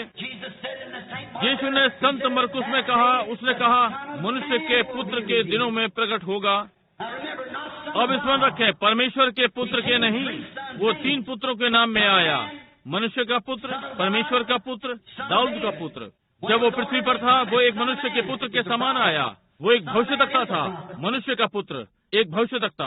यहोवा ने स्वयं भविष्यद्वक्ताओं को पुकारा, यिर्मयाह, और उन्हें, मनुष्य के पुत्र तुझे क्या दिखाई पड़ता है? यीशु आया क्योंकि उसे वचन के अनुसार आना था, एक मनुष्य के पुत्र के समान। मूसा ने कहा, प्रभु तुम्हारा परमेश्वर मेरे समान एक भविष्यद्वक्ता उठा खड़ा करेगा, और उसे एक भविष्यद्वक्ता होना था, मनुष्य का पुत्र। परंतु उसकी मृत्यु, गाड़े जाने और पुनरुत्थान के बाद अब वो परमेश्वर का पुत्र हो गया, अलौकिक पवित्र आत्मा। परंतु उसने प्रतिज्ञा दी, अंत समय के आने से थोड़ा पहले संसार सदोम के समान हो जाएगा। जब एक मनुष्य के रूप में आया, वे तीनों, 2 स्वर्गदूत और परमेश्वर स्वयं, वो परमेश्वर था। बाइबल ने कहा ये था। अब वो नीचे आया और वहाँ उसने स्वयं को प्रकट किया, अपनी पीठ तंबू की ओर फेर कर, जहाँ सारा थी, और अब्राहम को बताया सारा तंबू के अंदर अपने हृदय में क्या सोच रही थी। ये ठीक बात है। अब यीशु ने स्वयं कहा, उस दिन जब मनुष्य का पुत्र प्रकट हो रहा होगा, दूसरे शब्दों में मनुष्य का पुत्र यीशु मसीह स्वयं की सेवकाई, कलीसिया न्यायोचित होती हुई आएगी, लूथर के द्वारा पवित्रीकरण से होते हुए, वेस्ली के द्वारा पवित्र आत्मा के बपतिस्मे से होती हुई, और पेंतिकोस्tal और सीधी मनुष्य के पुत्र की सिद्धता में, कि जब पति और पत्नी अपने में एक ही व्यक्ति होंगे। परमेश्वर अपनी दुल्हन में ऐसा प्रकट होगा, उसकी कलीसिया में, जब तक वे दोनों एक ही न हो जाएं, वे एक हैं। अब आप देखिए कि हम कहाँ हैं। उन रिवाजों और मत्सारों को न थामे, वे अपने समय में ठीक थे, परंतु फूल अब खिलने को तैयार है। ये बीजने का समय है। ये ठीक बात है। यीशु ने इन बातों की प्रतिज्ञा की है, और जब हम देखते हैं कि परमेश्वर अपनी प्रतिज्ञा को हमारे सामने में जीवित करता है, और ये देखते हैं कि ये हम में है और उसका आत्मा हम में रह रहा है, यही वो आराधना का मार्ग है, केवल आराधना का स्थल। यही केवल एक मार्ग जिसमें आप उपासना कर सकते हैं, क्योंकि जो मसीह यीशु में है उन पर दंड की आज्ञा नहीं। परमेश्वर ने प्रतिज्ञा दी है। यीशु ने कहा, वे चीजें जो मैं करता हूँ तुम भी करोगे। और वो अंत के दिनों में क्या करेगा? वो कैसे इस युग से होते हुए आता है, ना ही उजियाला ना ही दिन होगा, ये अंधेरा होने का सा समय होगा, परंतु कहा सांझ के समय उजियाला होगा। सूर्य पूर्व में उगता और पश्चिम में अस्त होता है। वही सूर्य जो पूर्व में उगता पश्चिम में अस्त होता है। सभ्यता ने इसी के साथ यात्रा की है। इसने जल की 3 बड़े भागों पर यात्रा की है, 3 प्रकार के बपतिस्मे। ओ हाँ, एशिया से यूरोप पर, यूरोप से इंग्लैंड, और इंग्लैंड संयुक्त राज्य पर, और अब हम फिर से सीधे वापस आ गए हैं, और यहाँ हम दोपहर बाद पश्चिमी किनारे पे बैठे हैं, जहाँ अंधकार की समयों की सारी पाप की सीमाओं का यहाँ ढेर लग रहा है। ये सारे चलचित्र और टेलीविजन के कार्यक्रम, वहाँ पुरुष स्त्रियों का चुंबन कर रहे हैं और छोटी छोटी लड़कियों के मस्तिष्क का विषायुक्त कर रहे हैं। क्या आपको मालूम है कोई पुरुष जो किसी स्त्री को चुंबन करता है, आचरण बाध्य है कि उससे विवाह करे? ये संभावित यौन संपर्क है, व्यवहार है। जी हाँ श्रीमान, ये है। ये क्या है? ये पुरुष ग्रंथि पुरुष के होठों में, और स्त्री ग्रंथि जब पुरुष और स्त्री की ग्रंथि संपर्क में आती है तो ये यौन संबंध है। यहाँ हॉलीवुड में देखते हैं उन छोटी लड़कियों को, वहाँ पार्कों में पड़े हुए देखिए, और लड़के इन लड़कियों के साथ गुलछर्रे उड़ा रहे हैं और इस प्रकार की चीजें, और यहाँ तक कि गायन मंडली में गाते हैं। और ये एल्विस प्रेस्ली के और आदि आदि जो आज हमारे यहाँ हैं, ये अमेरिका के नाम के लिए कलंक है, जिसके लिए हमारे पूर्वज लड़े और शहीद हो गए। परंतु समय आता है कि हर एक राज्य समाप्त हो जाए, क्योंकि परमेश्वर का राज्य है जो मनुष्य के हृदय में स्थापित किया गया है। उस पवित्र आत्मा के बपतिस्मे के द्वारा और यीशु मसीह की उपस्थिति, और मसीह अपनी दुल्हन के पास आएगा और यहाँ पृथ्वी पर राज्य स्थापित करेगा जो कभी भी धूमिल नहीं होगा। आप इस राज्य में कैसे आएंगे? आप इसमें जन्मे हैं। आप इसे कैसे जानते हैं? आप बस बने रहते हैं। आप कैसे इस राज्य से होंगे और इसके राजा से असहमत हों? देखिए, आप होंगे और राजा वचन है। आदि में वचन था और वचन परमेश्वर के साथ था और वचन परमेश्वर था और वचन देहधारी हुआ और हमारे बीच में रहा, कल, आज और सर्वदा एक सा है। उन्हें कैसे मालूम पड़ा कि वो मनुष्य का पुत्र था? वो भक्त मंडली को देखेगा और मालूम कर लेगा कि वे किस विषय में सोच रहे हैं। हम जानते हैं कि ये सत्य है। वो आज वैसा ही है। क्या आप इसका विश्वास करते हैं? क्या बिली ने कोई प्रार्थना पत्र दिए हैं? एक था जिसको मैंने पूछना भूल गया। क्या उसने प्रार्थना पत्र बांटे हैं? क्या उसने प्रार्थना पत्र बांटे हैं? ठीक है, मैं आपको बताऊंगा। यदि आपके पास पर्याप्त विश्वास हो, मेरे पास विश्वास करने का विश्वास है कि परमेश्वर जिसने प्रतिज्ञा दी है वो ठीक यहाँ स्वयं को परमेश्वर होना सिद्ध कर सकता है, बिना किसी व्यक्ति के इस प्रचार मंच पर आए। मुझे लगता है जीवित परमेश्वर के वचन की प्रतिज्ञा के आधार पर पहल करूं। इधर देखिए, मैं आपको कुछ दिखाऊं। ये जिलाने वाली सामर्थ, इसका हम अभ्यास करने जा रहे हैं। मैं आपको दिखाऊं कितने ये विश्वास करते हैं कि उनमें जिलाने वाली सामर्थ है। अच्छा, बीमारों के ऊपर आपके हाथ रखने में क्या बात है? जब उन चेलों ने अपने ऊपर जिलाने वाली सामर्थ पाई पेंतिकोस्टल के दिन, उन्होंने क्या किया? वे बाहर गए और अपने हाथ बीमारों पर रखे और वे चंगे हो गए। यीशु ने कहा मरकुस 16 में कि ये संसार के अंत तक निरंतर चलेगा। चेलों का युग कितना लंबा था। सारे जगत में जाओ, हर प्राणी को सुसमाचार प्रचार करो। विश्वास करने वालों के ये चिन्ह होंगे, यदि वे अपने हाथ बीमारों पर रखेंगे वे चंगे हो जाएंगे। ये जिलाने वाली सामर्थ जैसे एलिया की हड्डियों में थी, एलीशा की हड्डियों में, और वही जिलाने वाली सामर्थ संतों पर है जिन्हें उन्होंने जिलाया। यदि वही जिलाने की सामर्थ हमारे ऊपर है, अपने हाथ बीमार पर रखें, वे चंगे हो जाएंगे। मैंने यहाँ ध्यान दिया, मैंने विचारों का परखना लगभग छोड़ दिया है। बस अपने हाथों को बीमारों पर रखता हूँ। मैं देख रहा हूँ जब मेरी बातें, मैं कभी नहीं, मैं 1/3 लोगों को भी नहीं ले पाता। इस प्रकार से जो मैंने किए उससे बहुत अधिक को ले रहा पाया हूँ मैंने जो भी किया है, और मैंने और अच्छे परिणाम पाए स्वयं को परमेश्वर के हाथों में दे देने के द्वारा। और कह रहे हैं प्रभु परमेश्वर आपने ये प्रतिज्ञा दी है, यह आपकी प्रतिज्ञा है, ये मेरी नहीं, ये आपकी है। आपने प्रतिज्ञा दी है, आप ही ये करेंगे। और मैंने देखा है आप करते हैं, और मैं ये विश्वास करने जा रहा हूँ ये आप इसे करने जा रहे हैं, क्योंकि मैंने आपकी देह में बपतिस्मा लिया है और आपका आत्मा यहाँ प्रमाणित करता है कि ये सत्य है। आमीन। यही आराधना का स्थान है। तब आप इस स्थान में आते हैं, सारी बातें संभव हैं।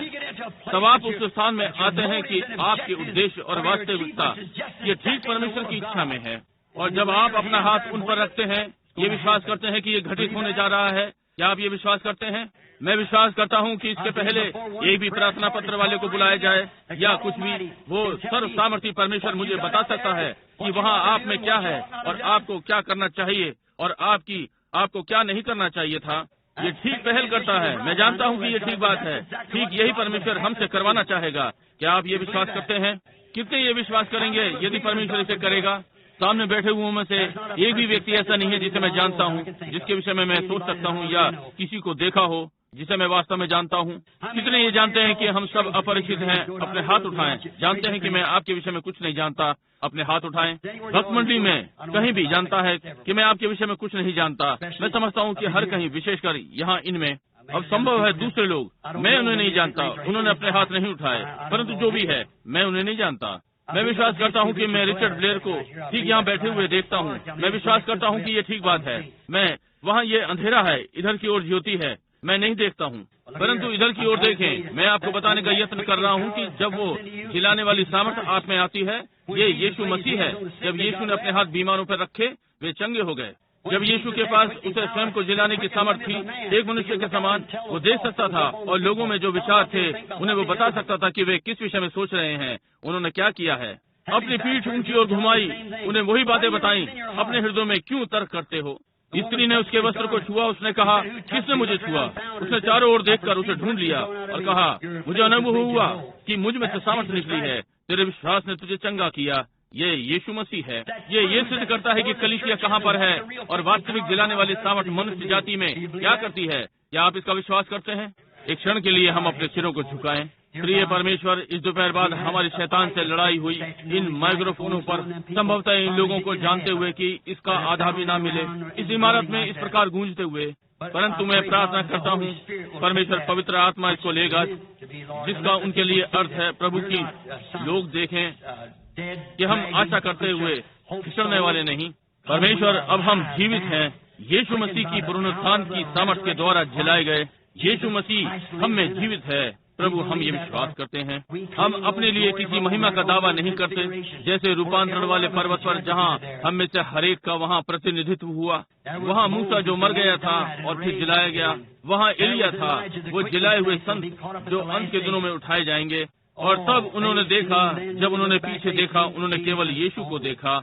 हम जानते हैं प्रभु, हम नहीं चाहते कि लोग हमें देखें, हम यहाँ इस उद्देश्य के लिए नहीं हैं, ये बात हमसे दूर रहे। परंतु प्रभु, हमारे हृदय आनंद से भर जाते हैं जब हम यीशु को अपने बीच महिमा से भरा हुआ पाते हैं, जब हम उसे महिमा युक्त देखते हैं, जब हम उसके वचन को देखते हैं जो कि वो वचन है।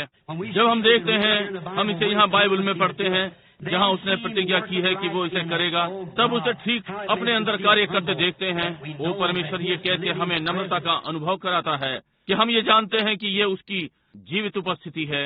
हम किसी के भी सदस्य नहीं बने या किसी चीज के लिए मोल भाव किया, हम वरन उस अनंत जीवन में विश्वास करते हैं प्रभु। और अब आप हमें उसमें पवित्र आत्मा के बपतिस्मे के द्वारा उसमें मोहर बंद करते हैं और अपनी देहों को जिलाते हैं और अपने आत्माओं को जिलाते हैं। तब हमें दर्शन देने के लिए जिलाते हैं और भविष्यवाणी और अन्य भाषाओं में बोलना बड़े बड़े आश्चर्यकरम चिन्ह होते हैं। क्यों? ये जीवित परमेश्वर है। हम उस देह में हैं, जबकि संसार के लिए जो नष्ट होने वाले हैं मूर्खता है, परंतु हम जो विश्वास करते हैं ये परमेश्वर की सामर्थ है उस अनंत जीवन के लिए। पिता, हम इसके लिए आपका धन्यवाद करते हैं। अब प्रभु, आज ये मालूम हो जाए कि आप परमेश्वर हैं, कि आप कभी भी नहीं बदले। आपका वचन जो आपने कभी कहा, आपका विचार नहीं बदला, और आप कल, आज और सर्वदा एक से हैं। और केवल एक और एक ही जो परमेश्वर ने दिया, केवल एक ही मनुष्य जिसमें परमेश्वर ने अपना कभी नाम रखा, उसका अपना ही पुत्र जो उसका नाम लेता है, यीशु, परमेश्वर यहोवा, बचाने वाला, इमैनुएल, भेड़ों के झुंड का द्वार, वो जो था, जो है और आएगा, जड़ और वंश दोनों, दाऊद का खोर का तारा, घाटी की कुमुदनी।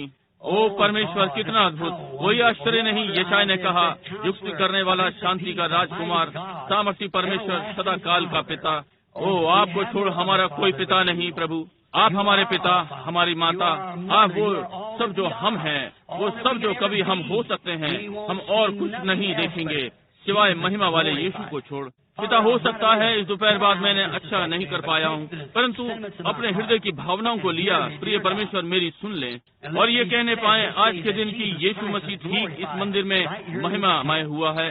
पिता, इसे ग्रहण करें, क्योंकि हम ये उसके नाम में मांगते हैं। और जैसा कि मैं नम्रता में इस भक्त मंडली के साथ प्रतीक्षा कर रहा हूँ कि आप अपनी आत्मा के द्वारा चले फिरें। आमीन। और मैं चाहता हूँ कि आप मेरे लिए एक चीज करें। मैं आपसे एक औपचारिक प्रश्न करना चाहता हूँ। मैं चाहता हूँ कि आप मुझे इस प्रकार उत्तर दें, जैसे यदि ये आप किसी को जीवन में अंतिम बार उत्तर दे रहे हों। क्या विश्वास करते हैं कि यह सत्य है? क्या विश्वास करते हैं कि कोई कलीसिया या नामधारी परमेश्वर की उपस्थिति में पहचाना नहीं जाएगा? क्या आप ये विश्वास करते हैं? एक भी नहीं। केवल वही जिन्होंने यीशु मसीह में जन्म लिया है, जो उसके नाम पर लेते हैं। ये ठीक बात है, आप उसके नाम पर लें। जब आप वहाँ जन्म लेते हैं, जल के बपतिस्मे के द्वारा नहीं, यद्यपि आप उसके नाम में बपतिस्मा ले सकते हैं, परंतु ये उसके नाम पर नहीं लेता। आप जन्म के द्वारा उसके नाम को लेते हैं, न कि जल के द्वारा। देखिए, आपने यीशु मसीह के नाम में बपतिस्मा लिया है। जी हाँ श्रीमान, उसकी संगति में, परंतु आपका बपतिस्मा पवित्र आत्मा के द्वारा हुआ है यीशु मसीह में। आप सैकड़ों बार जैसा चाहे बपतिस्मा ले सकते हैं, दूसरी तरह से इससे कोई अंतर नहीं पड़ता। परंतु जब आप एक बार पवित्र आत्मा के द्वारा मसीह की देह में बपतिस्मा लेते हैं, तो आप परमेश्वर के पुत्र और पुत्रियां हो जाते हैं, और हर वचन सत्य है। और फिर ये उसने ये उद्देश्य के लिए किया है। जैसा मैंने उस दिन कहा था, परमेश्वर कार्यरत हुआ और पृथ्वी के आर पार सूर्य को प्रभावित किया। वो उन ताड़ के पेड़ों को जानता था, और हर चीज जो पृथ्वी के नीचे रखी थी, वे उस समय पृथ्वी के भाग थे। ऐसे ही आप थे। और जब उसने इस तक की प्रातः परमेश्वर के पुत्र को जिलाया और पवित्र आत्मा को भेजा, ये जिला देने के लिए भी था कि अनंत जीवन का बीज, जिसे उसने पृथ्वी के रचने से पहले जाना कि वो यहाँ पर होगा। उसे मालूम था कि यह माइक्रोफोन सांझ को इस तरह से कार्य करेगा। उसे मालूम था कि आपकी मनुस्थिति ऐसी होगी जो आपकी है, वो अनंत है। आप अपने मस्तिष्क से इसकी कल्पना नहीं कर सकते। आपको इसे स्वीकार करना है। परंतु मुझे एक बात कहने दें कि वही परमेश्वर यहाँ खड़ा है अपने लोगों के बीच इस दोपहर बाद। चाहे आप मेथोडिस्ट, बैप्टिस्ट, पेंटिकॉस्टल, आप जो भी हो सकते हैं, आप किसी संस्था में विश्वास न करें, क्योंकि उन्हें संस्थागत नहीं किया जा सकता। ये बहुत सारी शिक्षाओं से बनी होती हैं, ये बनी होती हैं। आपको व्यक्तिगत ही होना है परमेश्वर के प्रति, आपको व्यक्तिगत ही होना है। परमेश्वर आपसे व्यवहार करता है, आपकी कलीसिया में नहीं। आपको अपनी कलीसिया में सही प्रकार का जीवन जीना है, या भक्त मंडली में जहाँ आप आराधना करते हैं, आपको वैसा ही जीवन जीना है जैसे जीना चाहिए। परंतु आप देखिए, उन्होंने मत्सार बना लिए और आदि आदि। आप उनके द्वार में प्रवेश भी नहीं कर सकते यदि आप उसका विश्वास नहीं करते। इसलिए परमेश्वर वहाँ कैसे आ सकता है जबकि उसका वचन निरंतर प्रकट हो रहा है।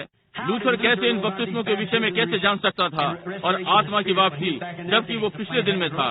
पौधा इस प्रकार से बड़ा नहीं हुआ था।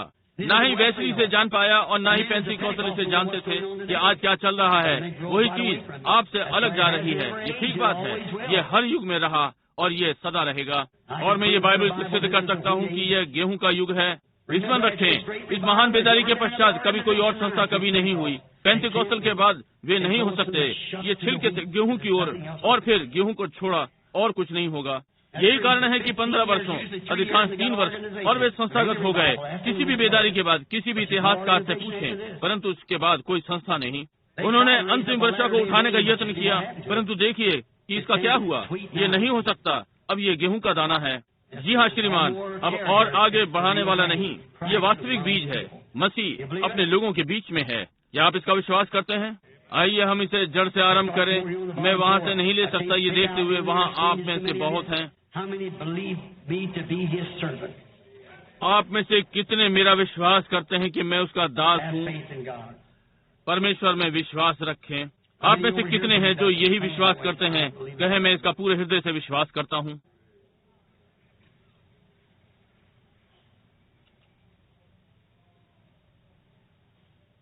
अब होने पाए प्रभु परमेश्वर इसे हमें प्रदान करें ताकि आप जिलाने वाली सामर्थ को देख सकें।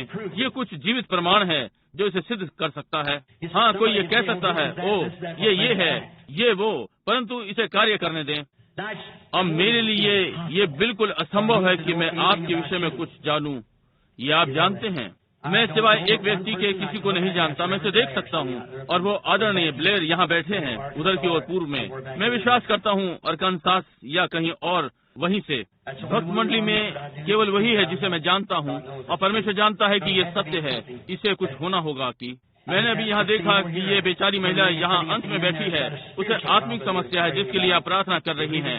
क्या विश्वास करती हैं कि परमेश्वर आपकी इस आत्मिक समस्या का समाधान कर देगा आपके लिए और इसे ठीक कर देगा? ठीक है, आप ये ले सकती हैं। अपना हाथ उस बराबर वाली महिला के ऊपर रखें जो आपके पास बैठी है, क्योंकि उसे पेट की परेशानी है। वो उसके लिए प्रार्थना कर रही है। जी हाँ बहन, ये ठीक बात है। यदि ये सही है तो अपना हाथ उठाएं। मैं आपको नहीं जानता, मैंने आपको अपने जीवन में कभी नहीं देखा। 2 अश्वेत लड़कियाँ। अब ये क्या है? क्या ये ठीक वैसा ही नहीं जो उसने कहा कि वो करेगा? बिल्कुल ठीक। जहाँ एक महिला बैठी है, ठीक इधर की ओर देख रही है, बैठी हुई मुझे देख रही है। उसे हृदय रोग है। क्या आप विश्वास करती हैं कि परमेश्वर हृदय रोग को चंगा करेगा? आप वहाँ बैठे हुए प्रार्थना कर रही थी। मेरी इच्छा थी कि मैं वहाँ आऊँ। क्या ये ठीक बात है? अपना हाथ इस प्रकार से हिलाएं। ये ठीक है। मुझे कैसे मालूम हुआ कि आप अपनी प्रार्थना में क्या कह रही थी? देखिए, केवल विश्वास करें। आपको बस यही करना है, विश्वास। ठीक यहाँ एक महिला बैठी हुई है। यदि ये चंगी ना हुई तो ये मर जाएगी। इसे कैंसर है। क्या विश्वास करती हैं कि परमेश्वर कैंसर को चंगा कर सकता है? जी हाँ, आप इसका विश्वास करती हैं। आप इस प्रकार से होते हुए धीरे धीरे अपना हाथ उठा रही थी। क्या विश्वास करती हैं परमेश्वर मुझे बता सकता है कि आप कौन हैं? श्रीमती गन। अब यदि ये ठीक बात है तो इस प्रकार से अपना हाथ हिलाएं। ठीक है, घर जाएं। यीशु मसीह आपको चंगा करेगा। यदि तुम विश्वास कर सके तो सारी चीजें संभव हैं। इसने इस महिला पर प्रभाव डाला जिसने गहरे रंग की टोपी पहनी है, मेरी ओर देख रही है। इसे भी कैंसर है। क्या आप विश्वास करती हैं परमेश्वर आपको चंगा करेगा? क्या आप इसका पूरे हृदय से विश्वास करती हैं? मैं श्रीमती मिलर से बात कर रहा हूँ। क्या आप विश्वास करती हैं? मैं इस महिला को नहीं जानता, अपने जीवन में इसे कभी नहीं देखा और स्वर्ग का परमेश्वर जानता है कि ये ठीक बात है। आमीन। यदि आप विश्वास कर सकें।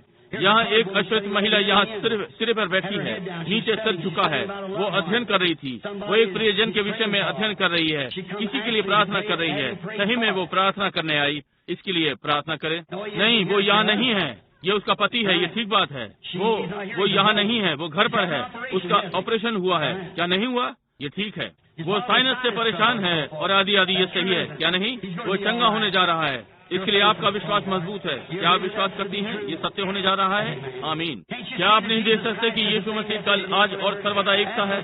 उन लोगों से पूछें, ये सारी भक्त मंडली में हुआ। क्या आप विश्वास करते हैं कि वो यहाँ पर है? क्या आप अनुभव करते हैं कि जिलाने वाली सामर्थ्य आप में है?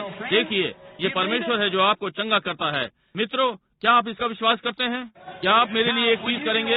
अब कितने यहाँ पर बीमार हैं? हम आपको देखें, अपने हाथ उठाएं। अब ये 5 बज रहे हैं। अपने हाथ एक दूसरे पर रखें और देखिए, आइए, अब एक भी शब्द ना बोलें, बस अपने हाथ एक दूसरे पर रखें। मैं चाहता हूँ कि आप एक काम करें। कहें, वो मनुष्य जो ठीक यहाँ पीछे बैठा है, उसकी पीठ में एक गिल्टी है। क्या विश्वास करते हैं परमेश्वर आपकी पीठ से गिल्टी बाहर कर देगा? श्रीमान, क्या विश्वास करते हैं कि परमेश्वर आपको चंगा कर देगा? युवक जो मुझे देख रहा है और सोच रहा है कि वो छूट जाएगा, श्रीमान आप अपना हाथ उठाएं, ये ठीक बात है। आप अपने संपूर्ण हृदय से विश्वास करते हैं परमेश्वर आपके लिए इसे निकाल देगा। हालेलुया। मैं समस्त मंडली को यीशु मसीह के नाम में चुनौती देता हूँ, यदि आप कर सकें, यदि आपका विवेक आपके अविश्वास से कठोर न बने, इससे घबराइए नहीं। क्या आप मनुष्य के पुत्र को नहीं देख सकते? मनुष्य का पुत्र भविष्यद्वक्ताई के संदेश के रूप में अपनी कलीसिया में वापस आ रहा है, भविष्यवाणी में यीशु मसीह को प्रकट करते हुए कि वो कल, आज और सर्वदा एक सा है। आज के समय तक ये कभी भी किसी युग में होते हुए नहीं हुआ, समझे? इसका प्रमाण कलीसिया क्या है? आप इसमें कैसे प्रवेश कर सकते हैं जबकि आप वहाँ हैं? हर चीज जो यीशु मसीह था, आप हैं। यहाँ तक कि परमेश्वर के पुत्र और पुत्रियाँ, वो आप बन गया ताकि आप वो हो सकें। बात यह है कि इसका प्रयोग करते हुए आप डरते हैं या फिर आप उसके वचन से सहयोग नहीं कर रहे हैं। अब ये जरा सा भी भला नहीं करेगा और मैं चिंता नहीं करता कि आप क्या करते हैं। यदि आप पूरी रीति से इस वचन में नहीं आते हैं तो ये कभी काम नहीं करेगा। किसी चीज के लिए जो उसने कही, मुझ पर कौन दोष लगा सकता है? और इस दिन में प्रतिज्ञा दी है जो नहीं हुआ, तो फिर अपने नामधारी को मुझ पर न थोपें, क्योंकि ये कार्य नहीं करेगा। हालेलुया। मैं अनुभव करता हूँ, मैं जानता हूँ कि वो यहाँ पर है। मैं निश्चित हूँ कि वो यहाँ पर है। मैं जानता हूँ कि अब जिलाने वाली सामर्थ कलीसिया में पर्याप्त है कि हर व्यक्ति को जो यहाँ बैठा है चंगा कर दे। क्या आप इसका विश्वास कर सकते हैं? अच्छा, तो फिर क्या आप बीमारों के लिए प्रार्थना करने में विश्वास करते हैं? क्या विश्वास करते हैं कि यीशु ने कहा वे बीमारों पर हाथ रखेंगे और वे चंगे हो जाएंगे? ठीक है, अब एक दूसरे पर अपने हाथ रखें। अपने लिए प्रार्थना न करें, अगले व्यक्ति के लिए प्रार्थना करें। वे आपके लिए प्रार्थना कर रहे हैं। अब शांति और श्रद्धा में। प्रभु, मैं कितना धन्यवादित हूँ। आप यहाँ इस प्रचार मंच पर खड़े हो सकते हैं और वचन को प्रचार करते हैं जो आज के लोगों के विचार से कितना विपरीत है। यहाँ तक कि वे इसे विधर्म कहते हैं, वे इसे प्रेतवाद कहते हैं, वे इसे प्रेत आत्मा कहेंगे, जैसा उन्होंने तब किया बालजबूब। परंतु आपको यहाँ ठीक अच्छी भक्त मंडली के बीच देखते हुए इस दोपहर बाद और पलट कर और जो प्रचार किया गया उसकी पुष्टि और प्रमाणित किया कि ये सत्य है। परमेश्वर, ये आपके लोग हैं। शैतान ने माइक्रोफोन में गड़बड़ करने का यत्न किया, इसने लोगों के विचारों को गड़बड़ करने का यत्न किया, उसने उन्हें इसे पाने से रोकने का यत्न किया। परंतु मैं विश्वास वे इसे ले लेंगे, जो भी हो। प्रभु, मैं उनके लिए मांगता हूँ कि वे इसे ले लें। मैं इनके लिए मांगता हूँ कि इसे ग्रहण करें। प्रभु, इन विश्वासियों को जिलाने वाली सामर्थ के साथ प्रदान करें कि जब वे, यदि ये आपके आगमन को देखने के लिए जीवित न रहे, तो वो जिलाने वाली सामर्थ इन्हें अंत के दिनों में उठा देगी। इसे अभी प्रदान कर दें कि ये जिलाने वाली सामर्थ इनके विश्वास को जगा दे। प्रभु, कि जो ये कर रहे हैं, जहाँ ये विश्वासी के ऊपर हाथ रखे हुए है, एक देह पर एक सामर्थ को, और ये परमेश्वर की समर्थ परमेश्वर के पुत्र के द्वारा या परमेश्वर की पुत्री के द्वारा, परमेश्वर के पुत्र के द्वारा, ओ परमेश्वर होने पाए कि शैतान इन लोगों को छोड़ दे। इस दोपहर बाद में ये चंगे हो जाएं। पुनरुत्थान के द्वारा जिलाने वाली सामर्थ यीशु मसीह की उपस्थिति से प्रमाणित हुई। यीशु मसीह के नाम में ये ऐसे ही हों।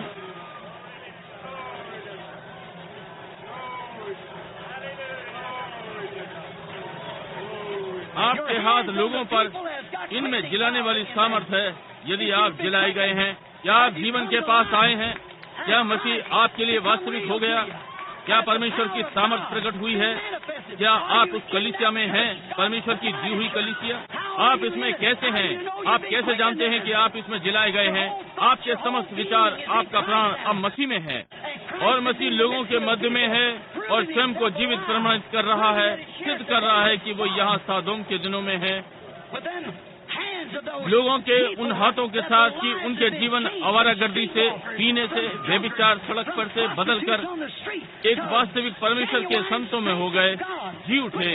उनके हाथ आपके ऊपर हैं, वे पवित्र आत्मा के बपतिस्मे के द्वारा कलीसिया में हैं। यही सामर्थ्य एलीशा की हड्डियों के ऊपर थी, वही सामर्थ्य आपके कंधों पर है, आपके हाथों पर, आपके सिरों पर वही जिलाने वाली सामर्थ्य। उसके साथ यहाँ खड़े हुए ये सिद्ध हो रहा है कि वो मरुओं में से जी उठा है, स्वयं को जीवित दर्शाता है। यहाँ वही कार्य कर रहा है जो उसने तब किए जब यहाँ था। आमीन। क्या आप अब उस पर विश्वास कर सकते हैं? क्या आप विश्वास कर सकते हैं कि वे हाथ जो आपके ऊपर रखे हैं धर्मी हैं? क्या आप विश्वास कर सकते हैं कि वो आत्मा जो अब हमें जिला रही है संसार के प्रति पागलों का सब व्यवहार करवाती है? क्या आप विश्वास करते हैं कि ये जिलाने वाली सामर्थ है? क्या आप विश्वास करते हैं कि आप उसकी कलीसिया में हैं? तब यदि आप और विश्वास करते हैं जो हाथ आप पे रखे हुए हैं पवित्र हाथ हैं परमेश्वर की आज्ञा के द्वारा, तो फिर मैं आपको यीशु मसीह के नाम में आज्ञा देता हूँ कि अपने पैरों पर खड़े होकर अपनी चंगाई को स्वीकार कर लें। हर कोई जो बीमार रहा,